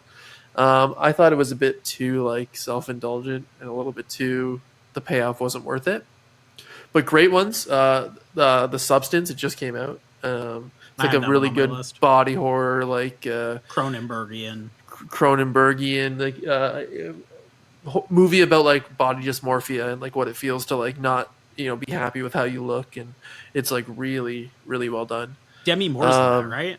She's the lead. Demi Moore. Yeah. She's coming back. And obviously Terrifier 3 just came out. It's really good. It's a lot better than 2. If you like 2, you'll like 3 for sure. Phil, I don't know what kind of horror movies you like. You like less gory stuff? Toy Story Halloween edition. The Disney Plus Halloween special of Toy Story. Yeah, there's a really good Halloween Toy Story special on Disney Plus. What? Actually, I am curious, Phil. What would you say is like one of your favorite horror movies? Horror movies? Oh, that's a really good question. I mean, like, I like horror movies. Don't get me wrong. I have a really bad habit with watching movies. Like, I have ADHD, and it's hard for me to sit down and watch like an entire movie. But it's not that I dislike them at all. It's just like I have a hard time focusing. But that being said, I would probably say like maybe like the remakes of Texas Chainsaw Massacre, like in like the 2000s. Honestly, they're pretty good. Fun. Yeah, I feel like they get underappreciated. The first one, and then specifically the beginning, the one right after that. I thought that was they're really good. For like what they were. Like if we look at the 2018 or the 2020 Texas Chainsaw that was straight to Netflix, that was straight up garbage. So like if we look at that compared to the scene on the bus was good. Scene on the bus was good. I feel like the whole movie was just an excuse to shoot that scene. I just can't. I can't with any movie that. I just like the lighting. It would look so good. It did look very cool, but it's just when they go like, "We're gonna cancel you, bro." Oh, it's like I can't. So bad. I can't with any movie that says. In a Violent Nature has a scene just like that where it's just a bunch of kids around the campfire and like, you can cancel me. They're gonna cancel me if I say this. I can't say this. Like, be canceled. It's like, stop putting that in movies. It's not funny. It'll never be funny. Just don't do that. But that Texas Chainsaw had a really cool kill where he's getting arrested or whatever for whatever reason, and like he breaks the cop's arm and stabs him with his own bone. There were good scenes in that movie. Yeah. But yeah, it's been. I mean, there's a lot of good like obviously the highs of like Terrifier 3 being like a big movie this year. Last year was really good for horror movies. I don't know if you saw When Evil Lurks. think it's. I haven't seen that yet. Really, really good. Was Talk to Me last year? I love it. Was last year. I really like Talk to Me a lot. Yeah, it was a great movie. I think there's been few movies that are so intense for me that like Hereditary is one of them, where it's like I just feel like I can't do anything else but watch what's happening. Talk to Me was just like that because it goes from like on it. I don't know if you've watched this film, but it's like about a hand that you like hold on to and like you open a path up to like the afterlife and it can possess you. Yeah, and it's kind of like an allegory for. I mean, maybe it's like there's comparisons between teens doing drugs and this thing. Yeah. So they have a whole scene where they're like all partying and just all like getting possessed by different entities or whatever. And then her brother gets possessed. And like that whole scene was probably one of the most intense scenes of horror that I've seen in like a long time, where he tries to like rip his out. He like tries to rip his eye out or whatever. Oh my God. It was a really, really hard watch. But it goes from like a fun and like lighthearted to like so serious and intense. And I love that one. But yeah, no, I would, if you haven't watched When Evil Lurks, really, really good. I would recommend watching that. Do you recommend Long Legs? I've heard arguments that Long Legs isn't technically a horror movie. It's more like a suspense sort of mystery, but I really liked Long Legs. I thought the vibe was like on point. I think Nicolas Cage is in the movie just enough, bordering maybe almost too much, but the director uses him enough. Yeah, sparingly, I've heard. But yeah, no, the vibe is really good. And what is that actress's name? I can't remember her name. But she's in It Follows. Right, and she's the like lead incredible. Of It Follows, yeah. Yeah, she's really good. Definitely watch it. Definitely worth watching. It's probably on streaming at this point. So just quickly before we move on from that too, I just have written down Ask Kyle about Skinamarink. Ask Kyle about Skinamarink. So I really that was the movie where after I watched it, I obsessively watched videos on it for like a week after. I got really, and that's the only movie that has truly made me feel like genuinely scared. Like I hated every minute of it going by. Nothing happens. Nothing I wish happens. I felt the same. I do wish I felt the same. I was so on edge. I mean, I'm wearing a Terrifier shirt, so I'm. You definitely. I do like the over the top craziness movies, but I do like the subtle like thrillers. But for some reason, and I was so ready to love Skinamarink, but I just. I was sold. I think I was like completely sold on the movie, and it was like so intense for me for like 30 minutes. And then after that 30 minutes, I was like struggling because I don't use my phone when I watch movies, but I was like reaching over to grab my phone. And I thought, to say something like positive about it that I really liked, I thought like they really captured really well what it feels like to stare into the dark and think you're seeing something that's things moving and flickering. Yeah, without actually, I don't even think they actually put anything on camera, but you're just looking at the effect and the graininess of like the shadows, and you always think that you see something. Yeah, that you don't see, and they hold on the shots. Yeah, and I thought that was really well done. I think like it's one of those movies that maybe could have been a short film. I think maybe like a 40-minute short film. It's based on that director's short film on YouTube, which I have seen too. I think it's called Hell. Mm-hmm. I don't know. I don't see the show. I knew it's a similar story where a kid wakes up and then like the windows and doors in his house are just disappearing. Another little detail I love about Skinamarink is that the reason the movie is in the dark is because the kids are simply too short to reach the light switches. Like, yeah, it's I've read so a couple fucked theories. up. It's That's so funny, dark. Yeah. I read a theory like there was like maybe like it's a domestic abuse thing and the kids are like all the different allegories. Yeah. When he falls down the stairs, he hits his head. Yeah. And it did have a lot of cool like with like the toilet disappearing. I think it was a toilet. And like they did a lot of eye tricks that I don't think any other movie has done. But it's kind of like, to me, it kind of felt like similar to like a game, like, you know, like a tech demo where it's like, this game looks amazing. Yeah. And it's like doing technically really cool things, but it didn't grab me as like a film. And I wish it did, but it didn't. But I've always been more of an over the top kind of guy.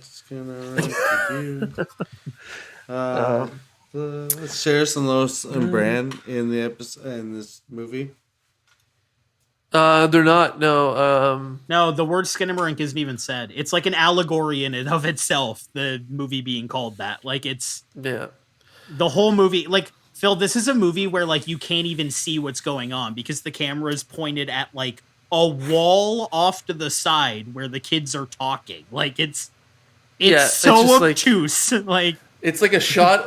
I don't know if you know anything about this, but yeah, it's a shot of like the corner of a house for 5 minutes. Yeah, and you're just staring at that. And it's very hard to hear even the little dialogue that is happening because it's acted so convincingly by these like kids. It just sounds like a 4 and a 6-year-old kid or whatever, like actually having a conversation. Like movie's wild. Yeah, think about every transition you've ever seen of like a house where it's like it just shows you the different parts of a house. That's the whole movie. Except for it's hyper zoomed in on those parts too. Yeah, and then that's the whole movie. And then it just kind of ends. Then it's over. But you know, I do appreciate any sort of indie film. Not really. It's supposed to be like a liminal spaces kind of thing. People say, and I agree with this take on it, people say it's more like what it feels like when you remember a dream. Yeah, something like that. Like that's kind of what it looks like when you're like when you're piecing together parts of like a dream. It's like taking mushrooms. You kind of have to just do it. You can't really like explain it to someone. That's what watching Skin of Burn is like. It's like taking scary mushrooms. Yeah. And I think like with indie films and like even like there's like with Terrifier doing so well right now, we're in this like renaissance of horror. I think not that horror has ever gone away. Like if you were a horror fan, you're always getting like amazing movies every year. But I think in the mainstream, horror kind of dipped a little bit, and we kind of were stuck with like a million Insidious films, which is like I like some of the Insidious movies, but it's like we were stuck with like the same old stuff doing well in the box office. And like Terrifier 1 started as like a $30,000 film that they just made for like $30,000. Then Terrifier 2 was like a fan-funded Kickstarter for $300,000, and it did like $10 million in the box office. And then this one was like they got $3 million budget, and they are number one on the box office, beating out movie like Joker 2. And it's like the number one movie in North America right now. I heard that movie was pretty stinky. Yeah, but well, I mean, but it was supposed to be. It was. I don't know. I didn't like. Yeah, I don't know.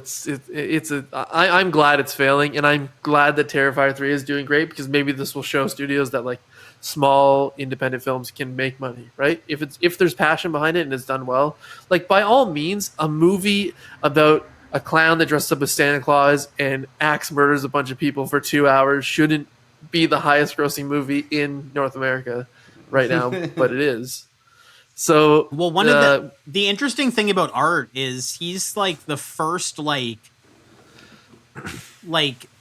horror icon to exist in such a long time. Like when you think of like horror icons, you think of Freddy and Jason and Michael Myers, and like Art is just right in there now in a way that like not really anything else in the last 20 years has ever stuck the way they wanted to. The Insidious demon thing is noticeable. The Saw guy is noticeable, but they're not like the iconic.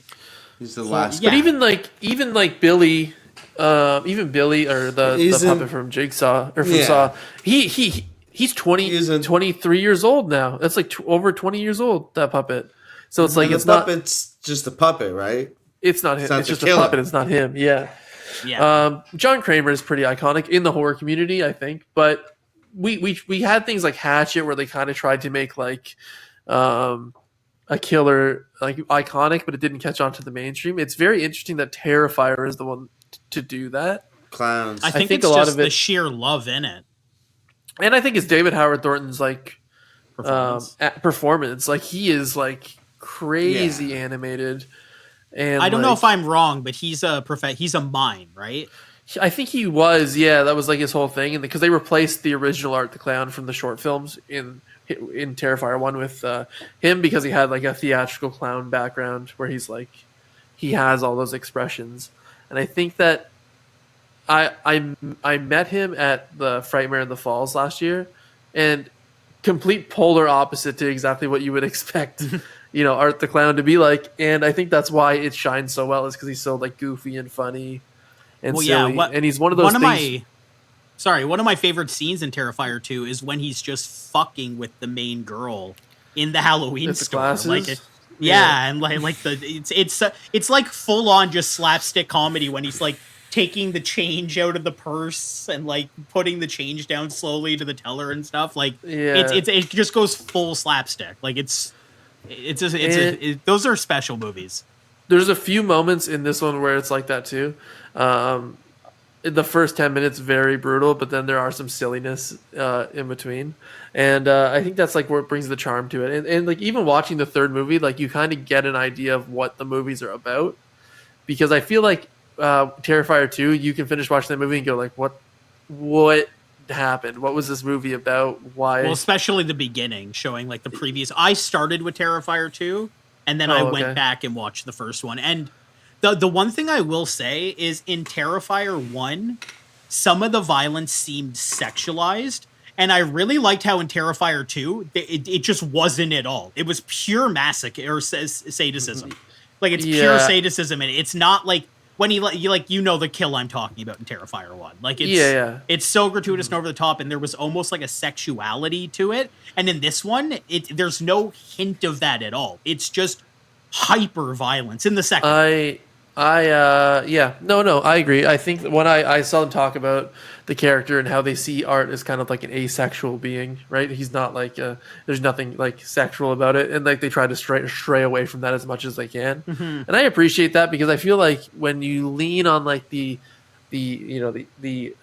sexual aspect of it, you can't be silly anymore. It has to have a serious tone. It feels like a cop out. It's like it kind of ruins something about the movies, I think, where it's like it feels sick. It feels gross. It doesn't feel like fun, and like not that some of these things are fun. It's like fun to I don't know. It's fun. It's a horror movie. They're meant to be fun, but like I don't know. It kind of takes away from a lot of the vibe, I think, and I appreciate that they have came out and said like there's nothing sexual about these things. He's just kind of like a violent, crazy little clown guy. And there's some really silly parts in 3 that I would love to talk to you about. So hopefully you watch it soon. I will see the movie soon. I don't think Sam's going to go with me to the theater. So yeah, I had to see it solo. I saw it solo because my girlfriend didn't want to go. That's my problem is I'm like I have this unwillingness to watch movies solo, or like I'm like, oh well, I think like she would be interested in this, right? So I just wait, and then I don't see long legs. And like I think that, and like you said the bedroom scene kind of turned her off. I think that there are people that are saying like nothing in this movie is as bad as that, but I disagree. I feel like people are just saying that to be like tough guy, like whatever. There's like some pretty bad scenes in this one that are equal to or worse than that scene. The interesting thing about that, not to dwell on this too long, but the interesting thing about the bedroom scene is that they filmed during COVID. So I don't know if you know this. The reason that scene is so insane in the first place is because they had to shut down production for 3 weeks. So Damien Leone is like a special effects artist, and he's the director.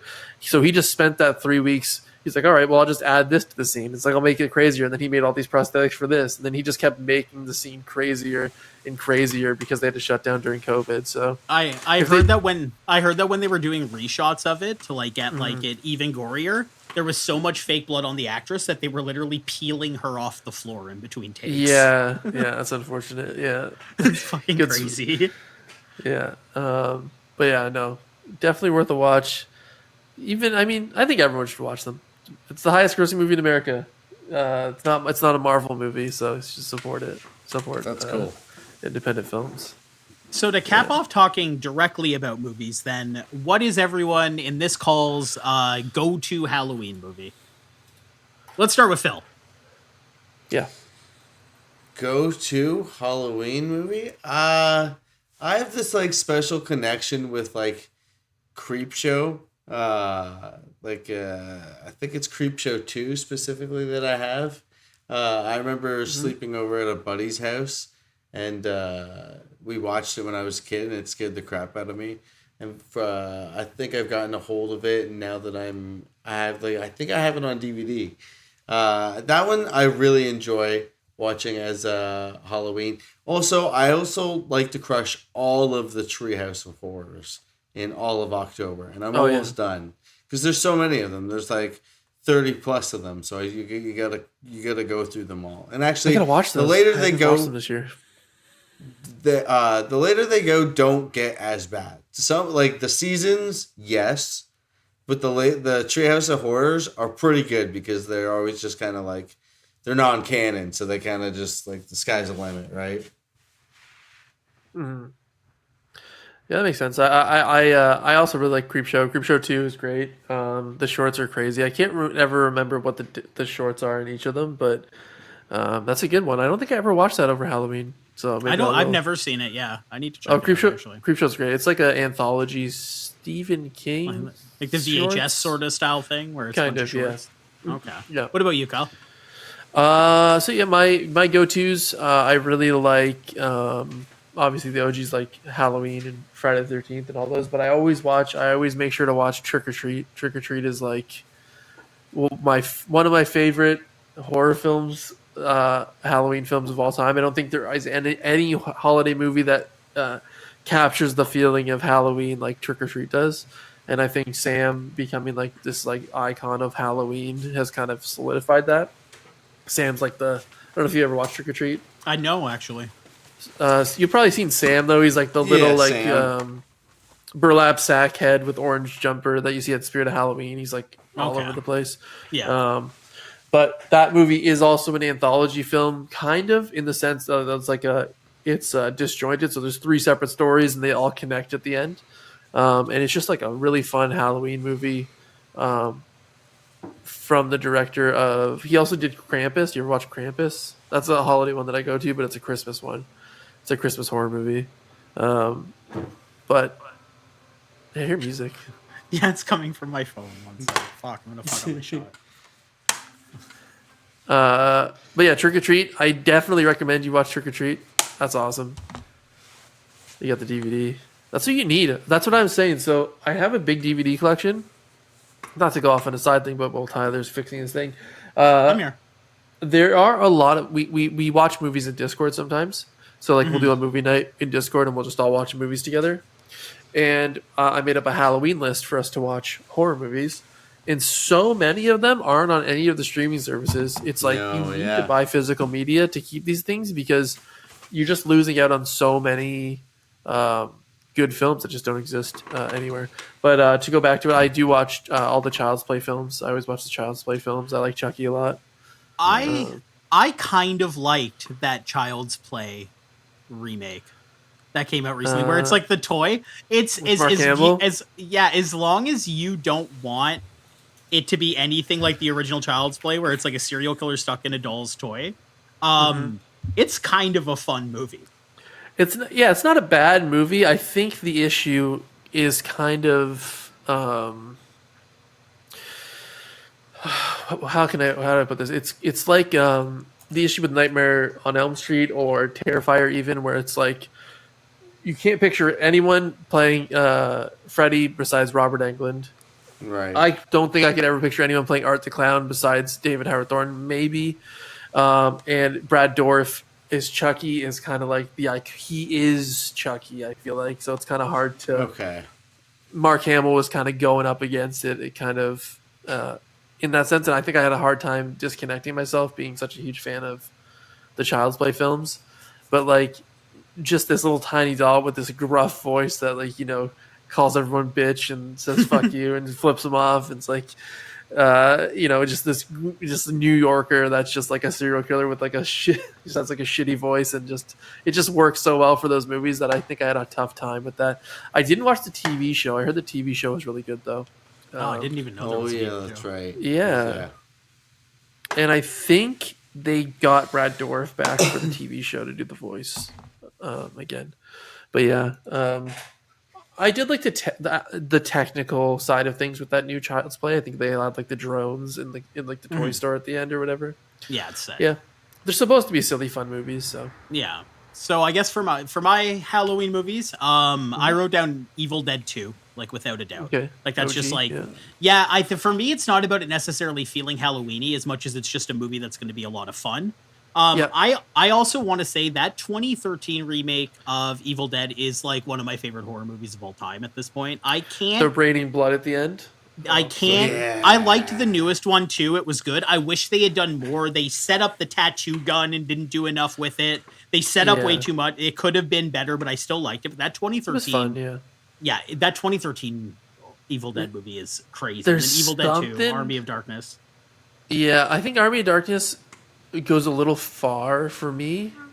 I do like Army of Darkness. It's insane. It's not even slightly a horror movie. It's just a full-on weird action movie. But there is something. So no other movie does this for me. There is something about the Evil Dead movies when they finally play the record, and it's just like this guy's like very monotone, deep voice talking about like the Necronomicon, and then it just goes and the camera it like cuts to the camera moving fast through the woods, and then it cuts back to the house, and it's like the they're just listening to the record, and then it cuts back to the fast camera through the thing. There's no other movie that makes me feel a certain way like that movie does. Like Evil Dead 2, even in the remake or the new one, they do that really well, I think, where it's like the juxtaposition between just listening to the record to like a demon camera flying through the streets and up the stairs. And I like how it's on old vinyls, so it's like all so wobbly and warp sounding. It's so sick.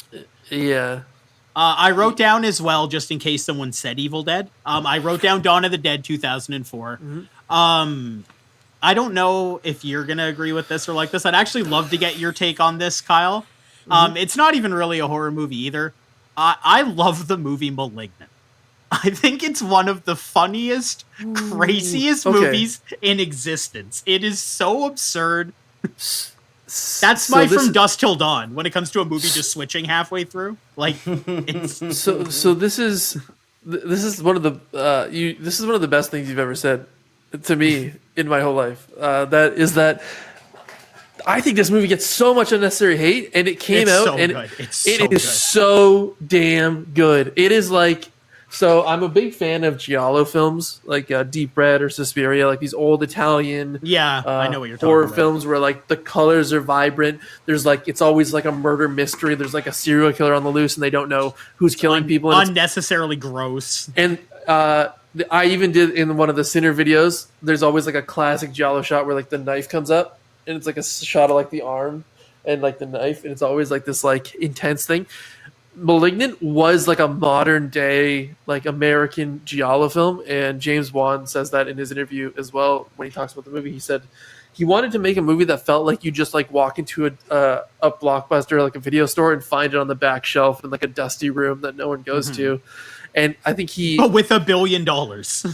Yeah, but with a budget, and I think he nails that. It's crazy because like the first half of the film is like, or the first part of the film is like a ghosty feeling movie. Then it's like a serial killer on the loose, goofy like cop thing, and then it flips halfway through, and it's so hard good. not to spoil it because it's when the movie fully dives into like.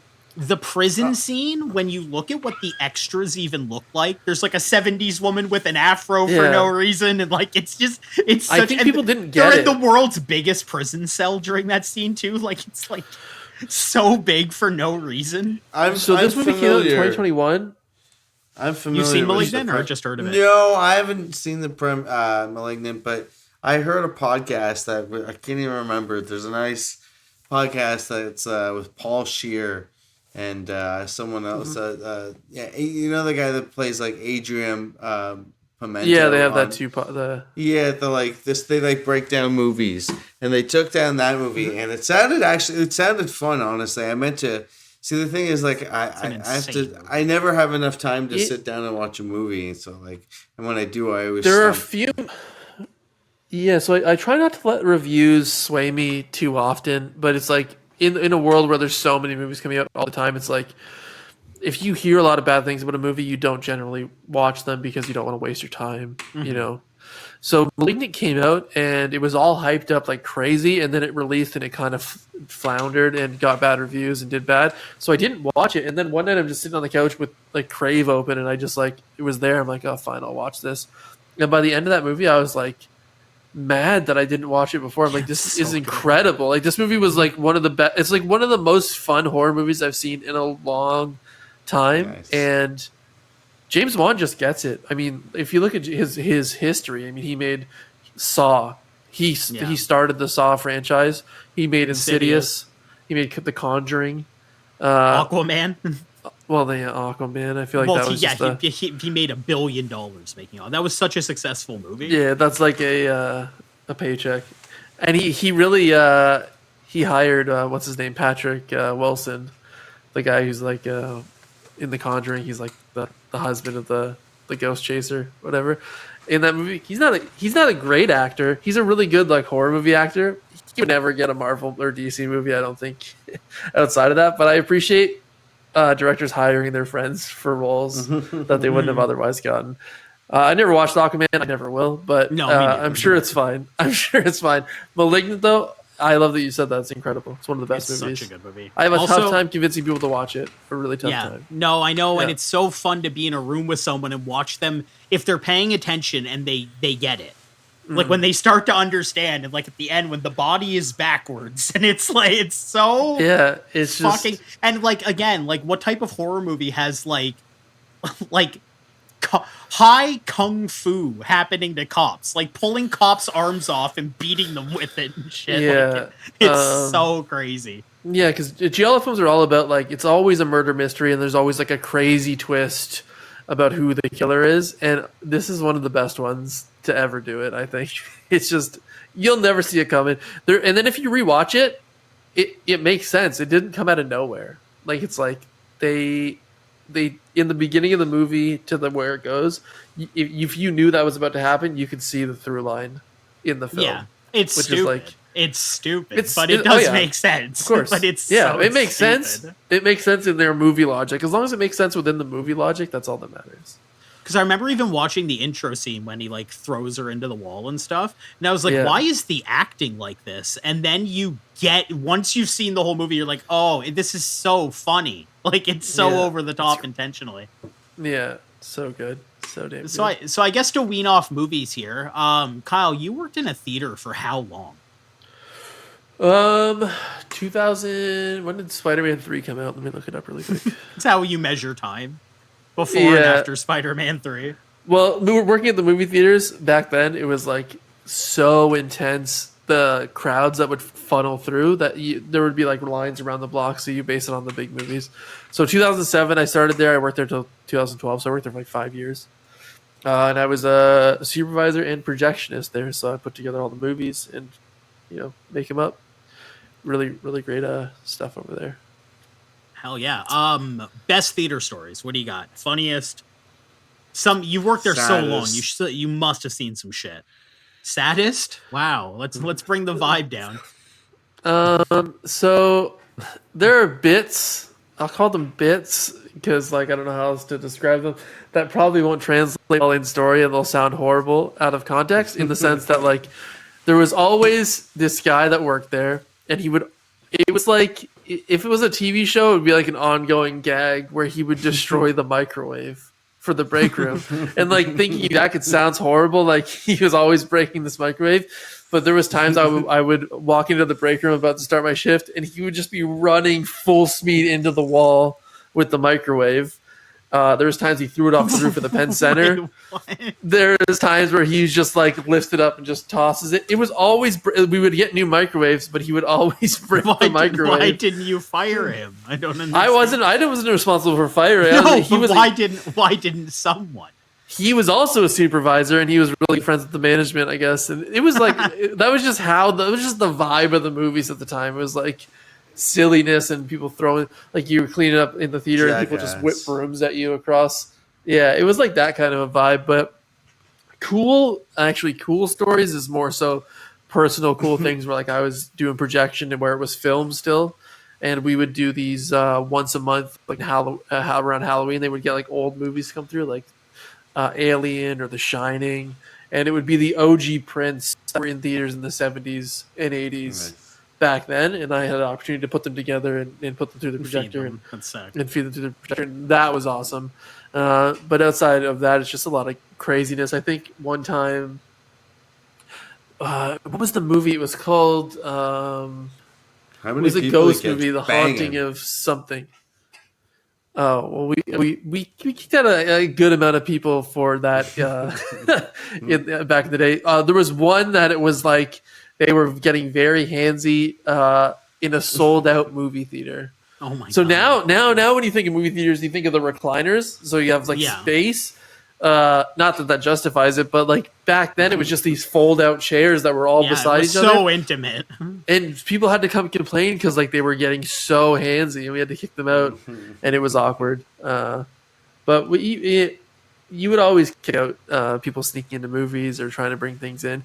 I always thought it was funny when people would hide like buckets of chicken in their jacket and sneaking through. I love doing that because for some reason this rumor spreads around, and maybe it's other theaters, but we never cared if people brought food in externally, but people would always sneak it in. So it was always kind of a game watching people like clearly sneaking an entire pizza in their jacket. I once snuck like a pita from You Need a Pita in, and I forget what I was seeing, but I was seeing like the quietest movie possible, and you could just hear the crunch of my lettuce going throughout the theater. It was so funny. I was like trying to take these bites, and it was just so obvious that I was. It sounded like I was eating a salad or something. Like it's wrapped in paper too, right? Like it's just like. Yeah, I used to bring McDonald's poutines in. McDonald's has poutine? Do they still have poutine? Oh my god! Yeah, and it's a good theater snack. One time we kicked out a kid in The Haunting in Connecticut. I think it was this like ghost movie, and then he tried to fight a bunch of people and left. It was always very dramatic looking there. Yeah, it was like he was just being loud and obnoxious, and that's like something like just working there. Maybe it's just because I'm older now, but working there, I get pissed at people when they're loud in the movie theaters. I always go up. There's been like I had a really big dad moment where it was like I was seeing The Black Phone. I don't know if you watched that with. Did you like that movie? It was fine. I thought it was so fucking stupid. The alcoholic dad was so over the top. I remember there was so much like praise being thrown around for that movie and stuff, and I watched it and I was like, this is fucking dog shit. Like, what is everyone talking about? During that movie, there was like kids like doing like bunny ears on the screen, and they were like running around. And then I complained, and then they came in and didn't do anything about it. And then as I was coming back, they were like standing on the front, just like dancing in front of the screen. And I said, "Sit the fuck back down. No one finds you funny." And then they didn't move ever again. And ever since then, I always tell people all kids to stop talking, because like there's just a power you have walking into like, no one thinks you're funny. Sit back down, and they just stop. Don't ruin the experience for other people. The movie's a special place. But yeah, I mean, if you can work at the theater, I don't think it's as crazy as it was back in the day. We worked with a bunch of hockey bros, so like they were just insane. Yeah, well, it's died down so much now, right? Like it's like theaters don't sell out now, no matter what the movie is. It's pretty rare, right? Yeah, well, and if they do, you like pre-book your seats, so it's not as crazy. Like it used to be, like because I worked during The Dark Knight and like all those big movies, where it's like people were lining up 3-4 hours before a movie started. So sometimes your entire shift would be dedicated to controlling the line, because the line would be wrapping out the theater and around past the dollar store. And it was like hundreds of people in line because there was no reserved seating. You just kind of like got in, and whatever seat you got is the seat you got. So it was anymore. You don't have that anymore. So it's probably a bit different, a lot less stressful, I imagine. But yeah, good times. Everything's digital now. No more projectors. Yeah, well, they have and that's the thing too. Like the one thing I like about the theater is it really does force me to like pay attention. Like, I'm not going to pull out my phone and stuff like that, so I do appreciate it about that. But I mean, like, I would rather watch a movie at home, like, 99% of the time. Yeah, I'm the opposite. I still love going to the movies. We go every weekend, probably. That's sick. I wish I did. I wish I did. I even find the concept of it, like, almost intimidating. Because I'm like, oh, I'm going to be trapped in this fucking room for an hour and a half, 2 hours. And, like, I have to pay attention and, like... Yeah, it's like my like I don't know. It's like my favorite place to go. I think like outside of like the events, like going to the theater is like always great. So hopefully it never closes down. It's always there. Yeah, we'll see. Maybe we'll all be watching them with maybe we'll all meet one day in like a VR theater with our VR, and we can sit beside each other and sneak in VR poutine. So Phil, you brought up that you have joined or you're aware of a Kanto basketball league, which I guess is a Pokemon basketball league. Do you want to fill the audience in on that? We'll start blasting through these topics quickly. Yeah, there's a couple we can skip here too. my buddy Paul, who plays in Hellbent, sent me these reels, and there's this whole like somebody's made like this, like they obviously like they took the latest NBA 2K game and rendered all these like Pokemon characters, mostly Pokemon characters. There's some famous people in there, like Tupac. I think Jesus is in there. Like playing against the Pokemon? Yeah, they're all on different teams. There's all sorts of, and like all the teams are different, like Pokemon themed, and like there's a whole league happening right now. And yeah, no, it's like, you know, Crash Bandicoot's in there. Darth Vader, C-3PO just got drafted to the what was it, the Cleveland Gravelers. Yeah, no, it's a good time. Right. The Cleveland Gravelers, love that. Yeah, the Cleveland Gravelers. There's the Lavender Town Ghosts, I believe. That makes sense. Yeah, there's all sorts of different. There's the Kicks. They're supposed to be like Kickmon or whatever. Kickmo? Did you say Kickman Lee? Yeah. Kickman Lee.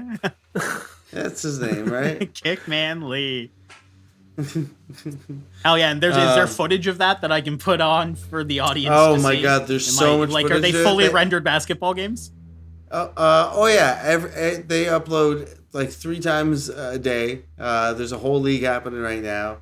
I believe the Golden State Wartholders are in the lead. So yeah, you'll be able to find lots of footage.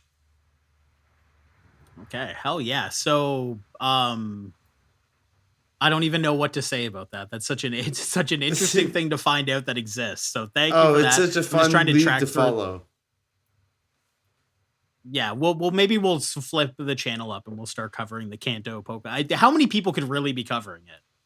Millions. I mean, there's millions of people watching, I imagine. Not covering it. No one's covering it. Okay, so I'm just gonna blast through. I'm gonna blast through a few topics, Phil, that I would want you here for, and then if we do decide to go into this gaming stuff, me and Kyle could even just close it out if you have to go. Cool. So, in big channel news, Nick Belmore of the band Many Eyes left us an angry comment telling us we need to get our facts straight on our video about Keith Buckley, which makes me so hopeful that he spoke to Keith about how he was angry at us, and now in turn Keith Buckley is aware of our channel and possibly upset with us, which is really funny. To quote him exactly, we'll throw it on screen for you. Oh my god, a whole fight has broken out around this comment where people are defending us and getting mad at us. But Mr. Nick Belmore himself said, y'all need to get your facts straight. I responded asking him to come on the show, and we'd love to talk to him. We did not get a response. And there are way more comments in here than I actually thought there were. This is amazing. So yeah, don't really know if there's much to expand on there, but Nick Belmore is mad at us, and that makes me feel like I've made it somewhere on this channel.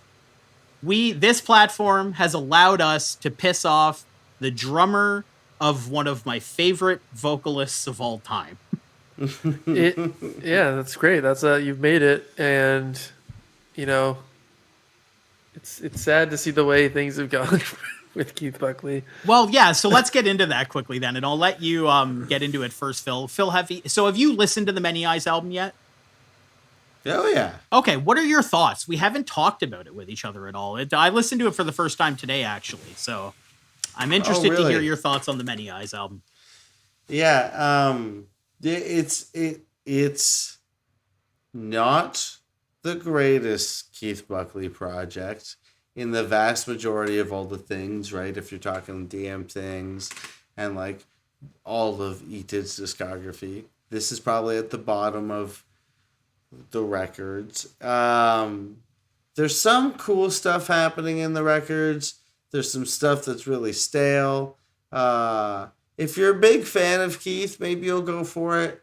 But even someone like my wife, who is a huge Keith Buckley fan, and like that's the reason why she likes Every Time I Die, actually kind of had a hard time with the record. The whole and it's hard to get upset about this with someone because it's like it's you know, their life. But the whole like I love Jesus and like the whole like Like it's like a Christian metal kind of record with like a lot of the lyrical themes going on anymore. And like to each their own, whatever. I mean, he is a newfound man who's sober and clean, and it's not totally uncommon for folks to find religion when they are getting sober. So it's that's his call. But like from a listener standpoint, I found it really corny, and especially hearing it from someone like Keith, who had a lyric in the last Etude record that was like, you got an atheist praying for Judgment Day. So like, I don't know. It's hard for me to digest. What did you think about it? Did you jam it at all? I did not jam it because I didn't really like this. I think I heard one song that was put out like a while ago, and I didn't like that song, so it wasn't on my radar, so I didn't even listen to it. But yeah, it's a bummer. I mean, he was. Hopefully, he's happy with the music that he's putting out because that's all that matters, right? But yeah. Yeah, honestly, I found this album pretty boring. It's pretty boring. It's not bad by any means. Vocal performance and the lyrics are good, which is to be expected. But nothing about this album really feels like exciting at all. Speechless, Amateurs, Harbinger, Enough, all those songs, they have like most of the songs on here, they have like a cool riff or two, but every single song has this big, fully sung chorus on them. Every single one. And a lot of them feel like total momentum killers on here. Like you'll have like this great riff, you'll get into this nice groove, and then they drop it for this sudden stop into this hook. The best parts of this album are the ones where they're trying to sound like Every Time I Die. This whole album just feels very formulaic. It's not interesting enough instrumentally for Keith to really do anything interesting. He has a good delivery and a good set of lyrics. And that's why I'm complaining about them having a hook on every song. Imagine how much less impactful the hook of Wanderlust or Map Change would be if every other song on that album had a big hook like that. Mm-hmm. I feel like with Every Time I Die, the songwriting really challenged him to be more creative. And here, while like the lyrics and the vocals are great, like I said before, the project just lacks like the punch and the forward thinking that we got with Every Time I Die. It's just vanilla in comparison. I'm happy Keith is making music. I can appreciate that. I can appreciate him making new music. And honestly, with them getting rid of Charlie and getting a new guitarist, maybe we will get something more inspired on their next album. But yeah, I wish I could say that I liked it, but it's just kind of boring. It's a kind of boring record. So to blast into the next thing quickly, and you guys just let me know first before I even go in, do either of you really have any sort of take on the Linkin Park vocalist or no? I mean, bullet points, sucks she's a Scientologist, sucks her family's tied to Scientology, and even though she apologized for the Danny Masterson or whatever his name is, Masterson controversy, it's like it kind of gross, and it takes away from Linkin Park a little bit. I think songs are catchy, but is it enough? Probably not. I don't know if this is a necessary pivot. And one thing I will say is that it has nothing to do with it being a woman as vocalist, because I think Bonnie from Stand Atlantic, she did a song with them, and it's on YouTube, and it is incredible. Like, she bangs it out, and she sounds so good. And I wish that she obviously didn't take it because she's doing Stand Atlantic stuff, and she wanted to keep doing that, which is fine. But I think that there was a way for this to work, and I don't think that the choice they made feels like that. It feels kind of like I don't know, feels weird with the Scientology stuff. Any hot takes, Phil? Nothing that Kyle didn't really already say. Like, I think I saw people giving her a little bit of flack because she was using some backing tracks in Scotland, or when they played somewhere out there. It may have been Australia or New Zealand. I can't remember. But like, whatever. It is what it is. I pretty much feel the exact same way as what Kyle said. Bonnie from Stand Atlantic crushed it in that like live off the floor that he's talking about. And the weird Scientology stuff. It's kind of gross, but well, whatever. Yeah, it's also interesting how Chester Bennington's son is just like on a relentless campaign being like, I don't like this person. This isn't what my dad would want. Like, he's been talking about it a lot. I've heard weird things about that for sure. I don't know what to believe. I heard that he is going through some stuff himself. So it's like, it's hard to... Yes. It's hard to... Yeah. Okay, yeah. So I will just say quickly, I did write a couple notes for the 2 songs that came out. I'll just summarize these really quickly. The Emptiness Machine is pretty bad. It's a generic rock song. It has some very I'm 14 and it's deep style lyrics to it. Now, the tonality on her vocals is very much in line with what Chester Bennington would do, going into the sort of half growl and stuff like that. I think this band has missed the mark huge by not trying to go to the Hybrid Theory and Meteora thing and try to do something new with that old sound versus just sounding like their last few records. Heavy as the Crown feels a little more like them. It feels more like an actual Linkin Park song. Better hook on it. You've got Shinoda rap verses, but the rap verses on that song are really shaky, and there's parts where the flow kind of stops where there should have been another syllable and stuff like that. It sounds like a freestyle. It's weird. The flow is just off. Yeah, so I don't really have a hot take on it necessarily. Like you said, the Scientology thing sucks. The Danny Masterson thing really sucks. That she was one of the people who literally wrote a letter being like, "Oh, but he's this is a great guy." That's fucking crazy. I think her parents, and correct me if I'm wrong, are in the media division of Scientology as well. So they are the people who when Scientology is being talked about poorly, they interject. You could correct me, but I'm pretty sure that that's how deep she is into the Scientology.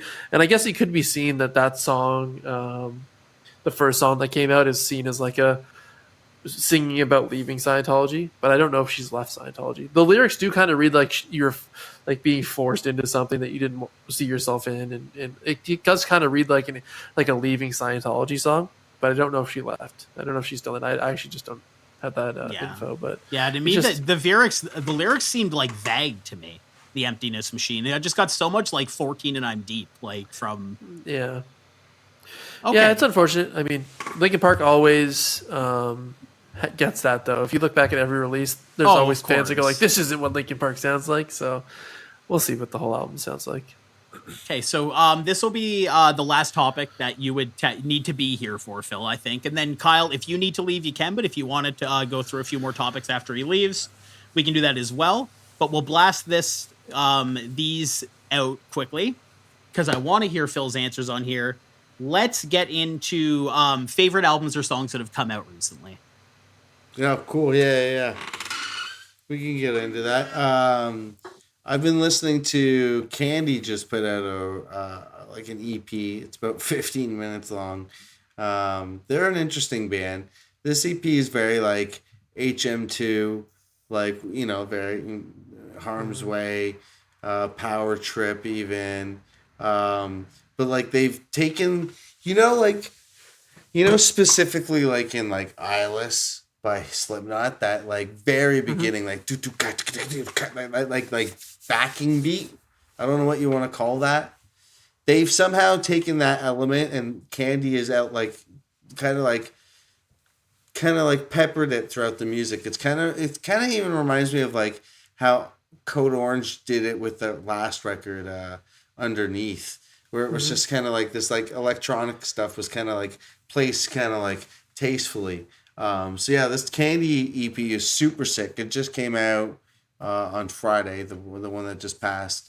And you know what? Balance and Composure just put out a new record, and it's super sick. I haven't been able to. I haven't listened to it yet. I need to listen to it. Super good. Have you heard? Have you had anything come out where you were disappointed, or just something bad that was notable? Doesn't matter if you didn't. When I read the question, I was like, I don't go out of my way to listen to music I don't like, so I don't know if I can answer this. I have an answer, but nothing super, nothing notable that I can think of right away. Keeping it positive. Kyle, what about you? Favorite albums, favorite songs that have come out recently? I listen to a lot of old, metalcore new metalcore to me, but old metalcore. So like bands like Era and stuff, because I think there was like a whole phase of metalcore that I didn't listen to. But there's a new Breaking Benjamin song that sounds exactly like you would think a 2001 Breaking Benjamin song would sound like. And I listened to that once. It was pretty good. You liked It was okay. It was fine. Yeah, I mean, it was whatever. I think there's some new story of the year coming, or story so far coming out. Story of the year. Story of the year. Wow, are they still a band? Yeah, but no, I think they are. I'm on this weird binge of listening to old stuff that I listen to a lot, and then old stuff that I never listened to before. So NoFX is on my rotation right now because they're doing their final tour. Yeah. And so I've just been every week just listening to NoFX all the time. So sick. So Kyle's answer is the Breaking Benjamin song. That's the only new thing that I can think of. I guess the Ice Nine Kill song too, but I'm sure I've listened to a lot. I hit new releases on Spotify, and I just listen to that playlist. Fair enough. I wrote down a list of stuff because I can't help myself. It's very hard for me to narrow this stuff down. So I'm just going to blast through this list quickly. Mm-hmm. If you are watching this, you should listen to the album I Lay Down My Life For You by JPEG Mafia. Shit's crazy, more abrasive and more catchy than he's ever been before. Denzel Curry's King of the Mischievous South Volume 2 is a sick rap release. Yeah, Cool that's World by Chat Pile. What, the Curry for you? Yeah, album of the year. Yeah, or the Chat Pile. No. Curry. Curry? Yeah, it's a crazy good album. We're really back to basics with him. Like, we're just trappy ass flex songs. So Cool good. World by Chat Pile. What if Chat Pile was angry instead of depressed? Is kind of what this album feels like to me. Peeling Flesh, the G Code. Holy fucking shit.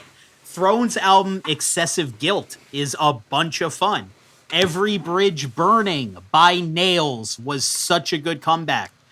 Hardcore band I wasn't aware of before, Locked Shut, have an album called The New Chaos, and it fucking rules. Sect put out an album, Plague Upon Plagues. It's really, really good. Jacob Bannon of Converge fame has a new band called Umbre Vitae. They put out a new album called Light of Death. It is really, really good. Think of like Converge, but with more mosh riffs, basically, but still that converginess to them. And I like the new Yeet album, Phil and Kyle. I like the new Yeet album, Lifestyle. I really like Yeet. Production on it is absolutely crazy. Worst song that's come out recently, that new Underoath song, Survivors. Oh, yeah, that new Underoath song sucks, It's so fucking bad, it's weird. That made me remember there's an EP band called Winona bad. Fighter. You ever listen to Winona Fighter? I haven't. They're like a pop punky punk band. They put out a new EP that's really, really good. But yeah, that reminded me because I saw that was released along with that Underoath song, and that Underoath song is bad. I don't think they put out. I was gonna say the cover of "You Got a Friend in Me" on the Disney pop punk. You loved it. You liked that record, right? Yeah. You were hyping that record up to me a lot before it came out. You loved that record. There are a lot of good bands on that. Magnolia Park does a song, right? On that? Mm-hmm. I can't remember what they covered. I think they covered the Hercules song, I Can Go the Distance or something. That's right. Yeah, I haven't listened to it yet, admittedly. But oh no, they did the Goofy movie song, I think. That's even sicker. Yeah. Okay, and Phil, did you end up writing an episode recommendation? I'm going to recommend some Twin Temple. If you've never heard of Twin Temple, definitely go check out them. They're a duo.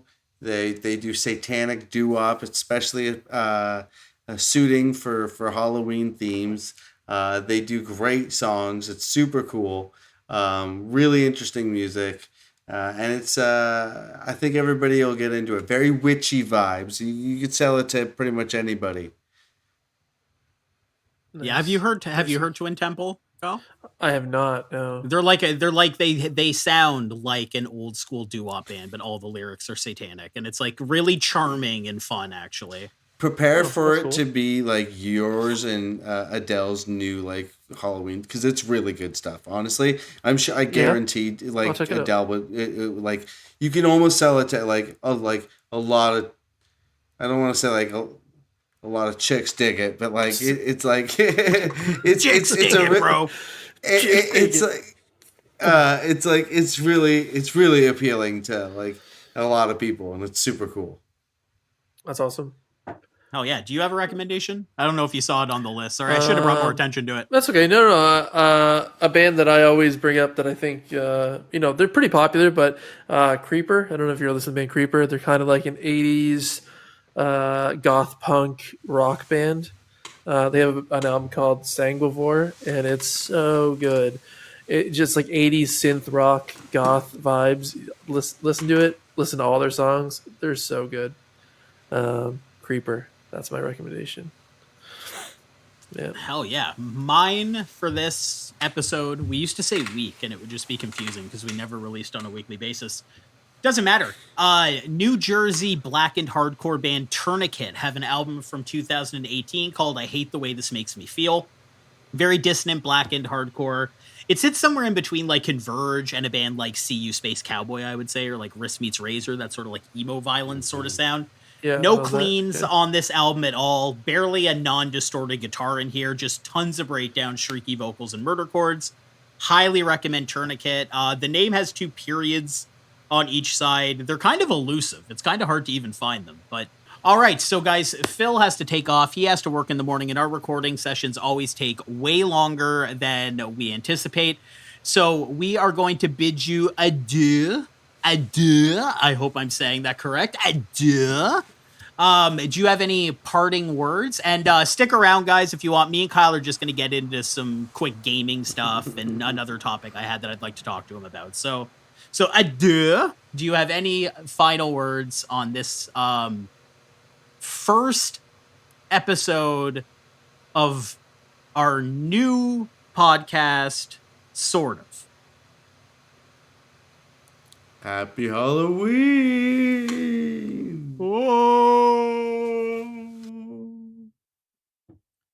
Oh my god, he just disappeared. All right, now that the dead weight's gone. Yeah, get him out of here. He didn't want. I was in New York all of a sudden. What kind of idiot doesn't want to talk to us for more than 2.5 hours? Yeah. I can't say get him out of here without being New York.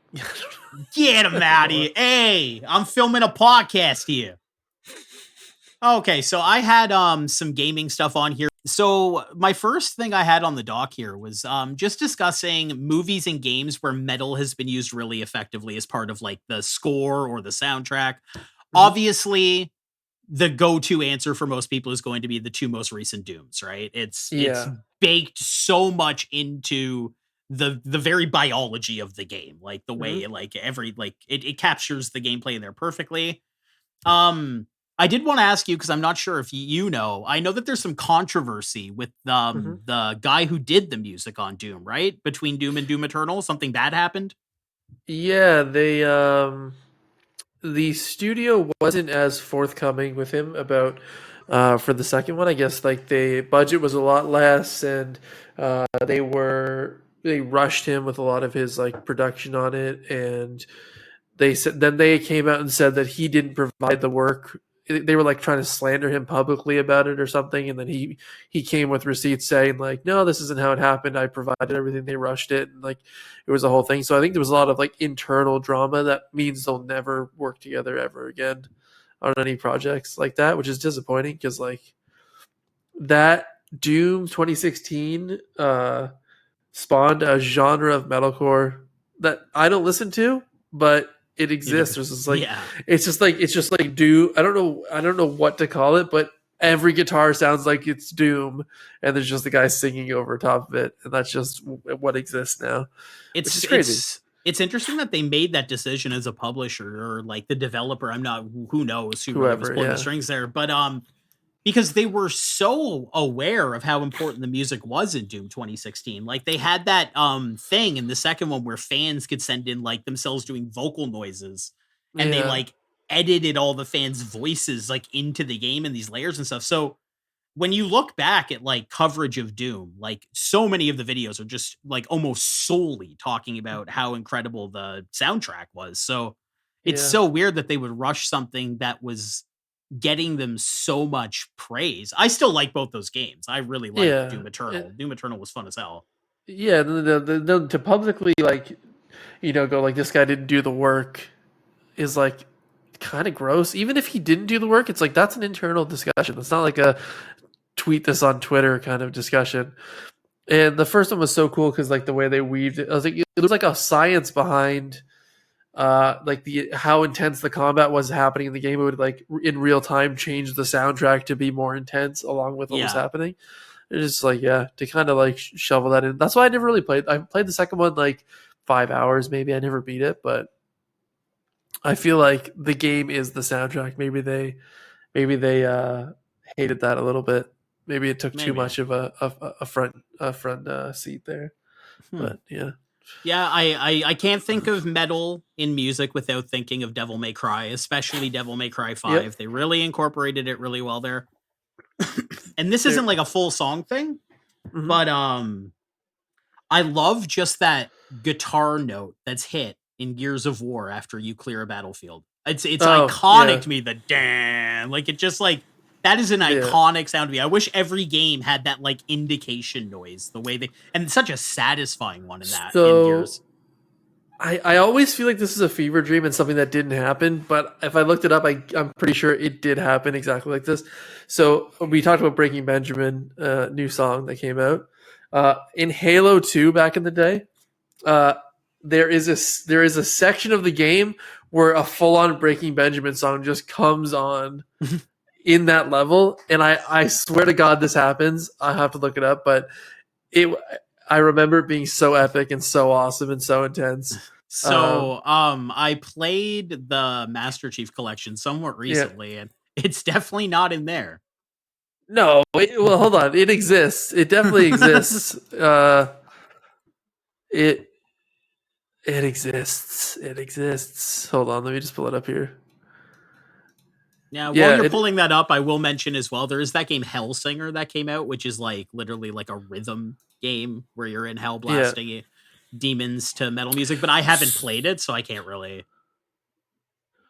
So this, it maybe wasn't in the Master Chief Collection, but it was. Maybe it was, and I wasn't paying attention. There's like a mausoleum fight, because that song it was called "Blow Me Away," and it was a Halo song made for Halo, and that's like one of their most popular songs. But I remember that being sick. I think you remember Brutal Legend. That's kind of a metal. That's a metal video game.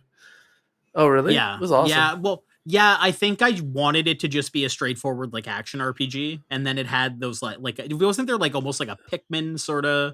No, it turned into like it was like a adventure action game, and then it turned into like an RTS. Like an RTS, through. Right? Yeah.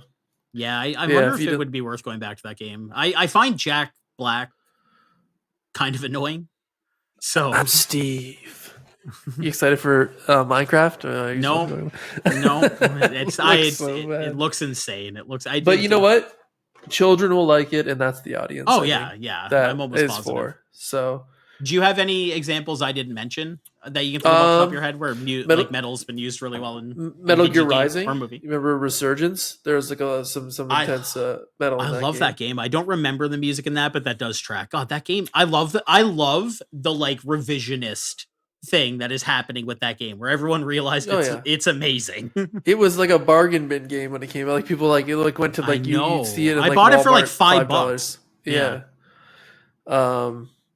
But yeah, there's a Devil May Cry. I think it's Devil May Cry 5. There's that meme. I don't know if it's I don't know what song it is, but there's a song with like the silver-haired guy, and it's like it's iconic. I think Killing Floor. I remember having a metal soundtrack. Killing Floor 2, that like zombie floor shooter. You know what I just remembered? Remember dog shit game, but remember the Homefront soundtrack with like all those bands covering like Acacia Strain doing War Pigs and like the Ghost Inside doing Fortunate Son and like they went all out with that game. I totally forgot about that. Yeah, it was wild. Like I just remembered War Coming to America or something. So they just did like a Vietnam style songs, but with metal bands like As I Lay Dying and stuff. That's crazy. So Oh, sorry. Go on. no, go ahead. Finish your thought. No. It's okay. You go.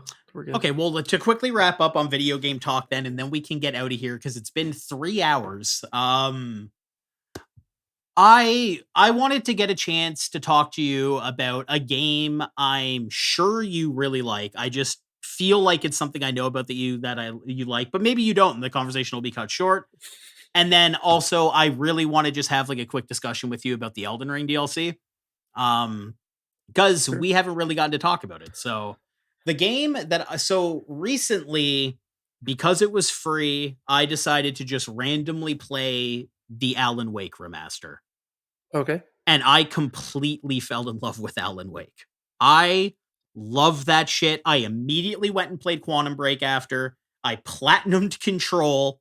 And now, as soon as Alan Wake 2 goes on sale with that DLC, I am going to be buying Alan Wake 2. So, am I right? Did you have an affinity for Alan Wake? Yes. So I love Alan Wake, American Nightmare, and the original one. I didn't play 2 yet. I'm also waiting for it to kind of go on sale. Oh, nice.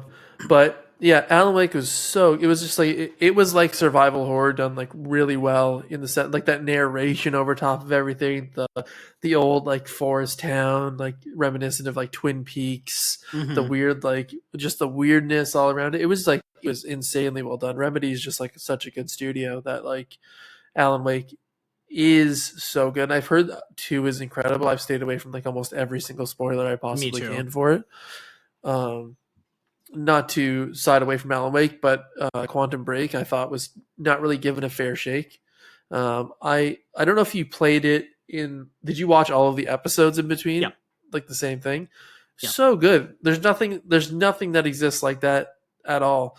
As someone who is like a huge Fringe fan, I love the show Fringe. It's like kind of like a modern day X-Files kind of, but this Quantum Break is very much like that. And they share a lot of actors in that, and it just works so well for me that I went back to Alan Wake recently, and it's one of those games I think I play like every couple years, just because it's just the vibe is just so good. Yeah, it ate me up. Like I'm very much like a press like X or A to skip every like box of dialogue. Like, just get me the fuck out of here. Like, I just want the gameplay. And that was one of the games where I felt like I was like, God, this gameplay really isn't like, this is kind of annoying sometimes, but I just want to get to even the next episode of their version of I forget what it's called, Night Springs or something like that. Night Springs, or something or just like the next story beat. Even this was one of the only games where when I would pick up the pages, I read every single one, and it was so interesting to have a game spoil what's about to happen in a way that just immediately fills you with more dread. Like, you read about what's going to come up, and you're like, oh fuck, like. Just the idea of like, it kind of took that like noir feeling of Max Payne, where like there's a narrator like talking about his experiences, but in a way that's never been done, where it's like someone's just reading you a story or reading you a book. It's so meta. Yeah, it's so meta. So like it just works so well. Did you play Control? I did, yeah. I love Control. Oh, Control. That did the SCP like liminal space thing. Amazing too. It was like did you play the Alan Wake DLC in it? In Control? No. Yeah. It's good. It's good. It's and like full on, like it goes into control mode. Like you have to like use your levitation to pick up lights and use the lights and shit. And then like Alan Wake is because there becomes this concept basically that maybe like the FBC is just another one of Alan Wake's attempts to escape the dark place. So he's writing this story about this thing happening in this building. It's so Control. The first time I ever played it, I just got so lost. There was an elevator I was supposed to take that I didn't, and the map marker wasn't helping me, and it was back when I used to drink. So I'm like drunk while I'm playing basically all the time too. And I just got so lost and I just gave up. And then I went back years later, just a couple months ago, and I platinumed it. Like I was like so addicted to that game. That is one of those games where I did the same thing, where like I played it when it came out, and then I didn't really get it or something, or it didn't click with me. And then I saw these reviews, and then I saw it was like winning Game of the Year awards, and people were saying like it was the best game of the year. I'm like, what? I'm like, I don't remember that being the case when Yeah. I played it the first time. And then I went back and I played. I'm like, oh yeah, I was just, I don't know, I was being stupid or something, or I wasn't in the right my headspace. Sometimes you're not in the right frame of mind to play the game, to appreciate a movie or For a appreciate game, the for a game movie, or yeah. whatever. Yeah, so it's like, yeah, going back to it, it's like the game's a masterpiece. It's incredible. Yeah, I'm trying to start the new Armored Core now, like the FromSoft Armored Core games, Oh like a yeah, 6 or whatever came out. And I love the way it feels and stuff, but like I know for me to even actually start playing that game properly, I'm gonna have to go into the training and do every single tutorial and stuff like that. And it just feels like there's this wall in my way. And now I want to play that game so bad, but I've just been playing like Forza Horizon instead because I yeah, got I in the haven't tried it car. yet. I got in a Ford Bronco and I knew what I was doing. So I've just been playing Forza. Yeah. So yeah, let's cap off quickly then. I know that you had spoke to me before that you were really impressed with the Elden Ring DLC. I think we talked while I was still playing it. Oh okay, yeah. So we weren't able to get into too many spoilers. Not that like it unless you're deep into Elden Ring lore, it's a There's not a really lot of hard spoil. Yeah. it's a hard thing to spoil. But I thought the Elden Ring DLC was also really good. But I remember having this distinct feeling while I was playing where I was like, I'm not finding any of the secrets in this world. Like, I'm not finding the caves. I'm not finding this shit. Mm-hmm. Like, did they just hide this shit so obtusely this time? So I went through, I finished the game. I beat what's his name, Radon. Like Mm-hmm. however they did, spoiler, I guess. I'd be crazy if you didn't know Yeah. that by now if you're a Yeah. fan of the game. But I did cheese it by using a super powerful shield and swinging Okay. through it Okay. That's because fine. that fight is dog shit. Dog shit. Um, It was so hard. it was very Um hard. I'm of the mind not to dwell on it. Beat the games however you want. You know, I'm not oh, I could, yeah. cheese it. Yeah. Do use the Summon, strongest weapons, summon, do whatever you want, man. Just have beat the fun. game. Just play. Some Play it. people don't find throwing themselves at a boss 80 times in a row and then beating it fun. Yeah.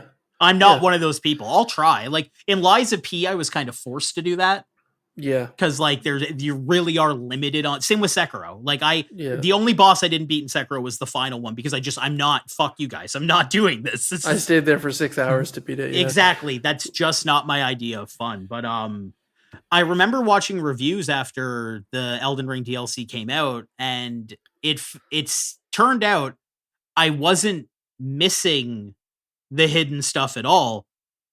The worlds were just more empty than the base game. I found like by quite a bit. I remember getting to areas and feeling like there was like almost nothing in them, but like one Mm. like the forest where you have like those guys who like can one hit you, and like there's like that area at the top north where you get there and there's like literally nothing there.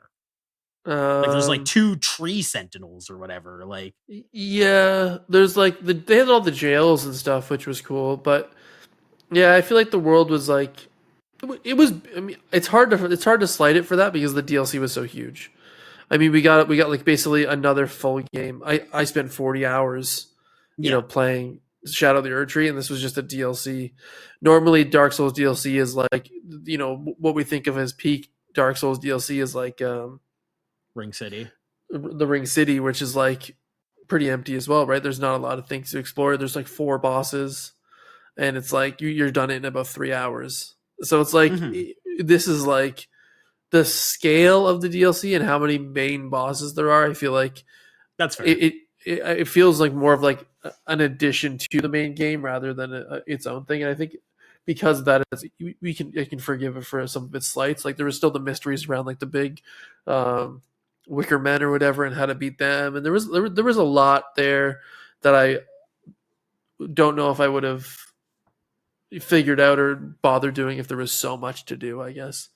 There was that one secret which was really hard where you kind of had to pose in front of the statue. Yeah, I just looked that shit up, obviously. But that's what I mean. I think that's the Yeah. area you go to where it feels like there's nothing in it. That one, yeah, that one very specifically because there's like that like beautiful town or whatever that's like not burned down. It's not decrepit. It's not anything, and there's nothing there. There's only like a seed. And I get like lore wise, that's supposed to be like what's Mikola or I can't remember the name of the character. Right. There's that one area there where it's like That's like where they are, right? Where she grew up. So it's like still good, but it would have been nice to have like a boss there. Like the finger areas, all you do is like ring a bell, and there was nothing. I rode around in both of those finger areas for so long, just being like, surely I'm missing something here. Like there has to be more than this. Yeah, no, I feel like that stuff could have been fleshed out a lot more. And like those enemies were so annoying too. It was like they would like shock you from like 100 miles away and then teleport on top of you. And it's like, this isn't fun. And then like that outside fight was the worst one, I think, where like the guy's riding on the horse. I forget what his name is, but yeah, that was the worst fight. I was having so much trouble with that fight because like I kept switching between thinking it made sense for like at first I was like, surely I'm supposed to be on my horse when I fight this guy. Like we're dueling horses. Could not hit him to save my fucking life on my horse. So I'm like jumping off it. I was trying to like teleport. Like I would do the thing, you know, where you can call your horse in between a swing animation and not get hit. I was like, I think that's how I finally got through it. Summoning people was fucking useless. It just made the boss harder. They would just die quickly, and then he'd just have twice the defense. So I cheesed it with a summon. Normally, you use the mimic tier for everything or whatever. That's what everyone always uses. Or the black knife guy. Or the black knife, or whatever his name is. So there's one summon, and that summons a bunch of zombies, like 10 zombies.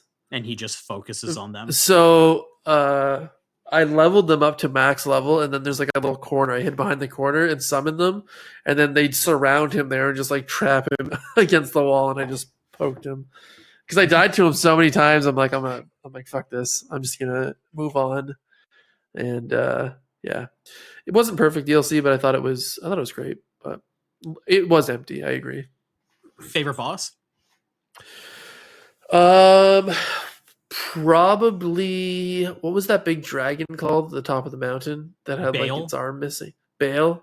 That was epic. Because when you summoned the Bale. yeah, it was just so intense. The guy really went for it, and I appreciate that. I love that fight, and I loved the oh my god, what was that? I'm trying to think of all the fights. What was your favorite fight? The frenzied flame guy. Yeah, that was it. Just where he like so pulled the sword out of his mouth. So sick. I went with a frenzy build for a while. It's never as good as you want it to be, but the frenzy to have like that whole area where you're stealthing through end in that mansion where like he's just like this little old man crawling on the floor, and then he turns into this like being of like frenzied madness. It's so good. I agree. Visually, that's probably the best fight they've ever done, I think. Yeah, visually. I really like that. And then obviously the super popular one, the guy with the long red hair. Forget his name right now. Oh, yeah. They're all because George R.R. Martin helped with the story, all of the names are in Game of Thrones, they're all the same. In this, they're like Michaela, Michelin Man. They're all like the exact same name because they're all like the same entity, or like there's the same family. It's like it's confusing, but I know who you're talking about. That fight was sick. I got stuck on that for like 2 hours probably. Yeah, I'm surprised I can't remember his name because I feel like that was like the boss. You know what I mean? That was the Mickle of this game where everyone was just like obsessed with this boss fight. Well, yeah, he was the statue. He was the collector's edition. I'll look it up really quick. Right, yeah. I think even Let Me Solo Her changed their name to Let Me Solo Him and was like fighting them specifically instead. Mesmer. Yeah, that was the second. It was really cool because he had the snake, and then the use of the snakes were so great. And again, they did it in that really high like speed Bloodborne way where they're shooting so much shit at you, but it actually, unlike bosses from the base game, it actually felt like you could discern the pattern in a much more forgiving way. It was still really hard. Yeah. But like, it felt like readable in a shorter amount of time, I guess, if that makes sense. It was more fun. Some of the like the base game Elden Ring boss, like the Elden Beast, is dog water. I hate that fight. It's just annoying to do. It's 80% evading. It's so funny because like playing that Elden Beast years ago, it always felt to me like, and maybe you felt the same way, where it's like, it feels like this fight was meant to do on horse? torrent on Yeah. your horse. And they And it's just like- didn't. They forgot And something. they just did and then it's like, this feels like you were meant to be on torrent. And then when the DLC They came out, I don't know patched if it, you noticed right? this, they patched it in where you use torrent in that fight. And it's like, why did you do that 2 years later? It feels like this was like intended on how it was supposed to be, but instead Mhm. we just had to run across this huge battlefield. Just a bad fight, I think. But Yeah, so to cap Yeah. out video game talk, and I guess to cap out the podcast here, I know you're not as into single player games as you used to be, but are you playing anything cool right now? Anything you want to talk about? Anything coming out soon that you're excited for? Are you going to play Silent Hill 2? I'm gonna play Silent Hill 2. I haven't played it yet. I'm in. You know, I've never horror never month. played Silent Hill 2 before. Like I've never played the original, so this will actually be like a much Oh, more really? like accessible way for me to experience this story, which I'm excited for. Do you have spoilers for it? Do you know like what happens in the game, or no? Are you fresh completely, as pretty much? I mean, I guess as much as you might understand from just like watching the movies and then having like a baseline idea of Silent Hill. Like I know, Okay, I that's know, good. I know the main character. I know that twist about the main character, like what's going on Okay. with them, if that makes sense. So I know that Okay. going into it. A little unfortunate because it is a great twist, but it is good. Yeah, I think it's hard Um, not to have just hard to absorbed avoid that in that. the cultural zeitgeist in the last 20 years. So Every October, I try to play like my favorite survival horror game. So I'm playing Silent Hill. you 3 liked right The now. Room, right? I did like the You room. like I feel you like it liked was The Room underrated. back when everyone used to talk about how shitty Mhm. that game was, and I remember you liking it. And now there are so many YouTube documentaries where like, oh, Silent Hill The Room is this misunderstood genius game. It was, yeah, so good. It was a lot different than 2 and 3. So people didn't like change back then. It was like, I mean, you still don't like change now, but it's like the combat wasn't. It was more actiony. It was more like, I don't know. It was the narrative was a bit more in your face, and I think that it just worked so well for that game. But yeah, I'm playing Silent Hill 3 right now, and I'm playing Fatal Frame 2. Okay. And then I'll probably play. So there's a new survival horror game that I played 2-3 years ago. I say new, but it's like 2 or 3 years, called Tormented Souls. I've heard And of it's that, so damn good. It's like a lower budget indie game, but it's like the puzzles in that game are just incredible. They don't like.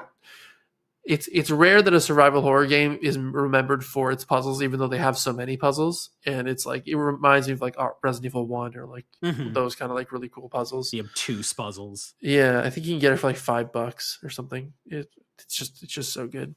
But yeah, just playing old PS2 games right now. That's fair. That's fair. I'm trying to think of the last stuff I finished. Obviously, Alan Wake and Control. I kind of went on a tear there. I'm playing Forza, like I said, which I've actually never played a Forza game before. So hopping into Forza 5, like it's like feels amazing. Like it's so good. No, the game's played it so well. looks so good. It's like it definitely has that just like littering the map with like markers issue.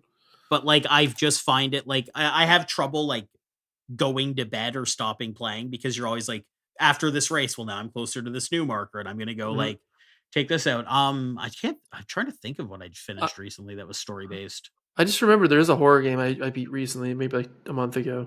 I think it's called Still Wakes the Deep. I haven't played that, but I watched enough. I watched other people playing it because I figured that would be enough for me. And yeah, that's quite a marvel of a game. It's very cool. It's pretty much a walking simulator. The whole game. Yeah. So well, like a hiding simulator too, right? I wouldn't even say that. You don't even really have to hide. Like I beat the game in 3 hours. When I was watching people play it, it seemed like it was like there's like a couple cinematic moments where you have to hide like in a vent or in like behind a dryer or something, but it's more story based. It's not like that's the gameplay loop. You're just open world running around and hiding and like staying away from the monster. It's like very clearly a cinematic moment that you just have to hide here for a couple seconds. So it was good. Story wise, it was really like, like Cthulhian or whatever. Very like thing-esque where like a sea god or being is like he's taking people over. I don't think it's worth $50, but if you can play it for Game Pass, then Game Pass, then definitely. But it's pretty much a walking simulator. It was fun though. It was. I don't regret playing it. It's no Alan Wake. Oh yeah. Yeah. Do you have a PS5 or are you just purely PC? Yeah, I have PS5. Yeah. Nice. That was just my way of saying, have you played Returnal yet? No, I haven't. No, it's on PC then as well. Returnal. It's so good. And honestly, it's super hard, but you hit this like groove in that game where you just start to understand all the enemy, like you just start to with the combat will gel with you, and when it does, just like opens up.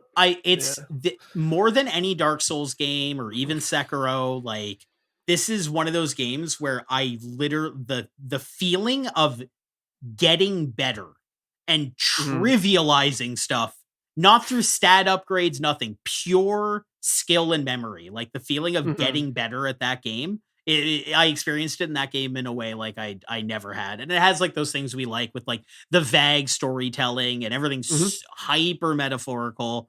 I know that came out on PC recently. So yeah, it's one of those games I like. Yeah, it looks like it'd be right up my alley. I gotta fix my PS5 controllers. The one the one I had plugged into my PC all the time, so I would use it for gaming on here. And now if I unplug it, the battery dies instantly. Doesn't hold a charge. But if it's plugged in, it can charge. And then the other one has insane stick drift. So. You know what's weird? I've never gotten stick drift on a controller ever. I don't think I have a Switch with like my Joy-Cons have never had stick drift. I've heard PS5 controllers are so bad for it.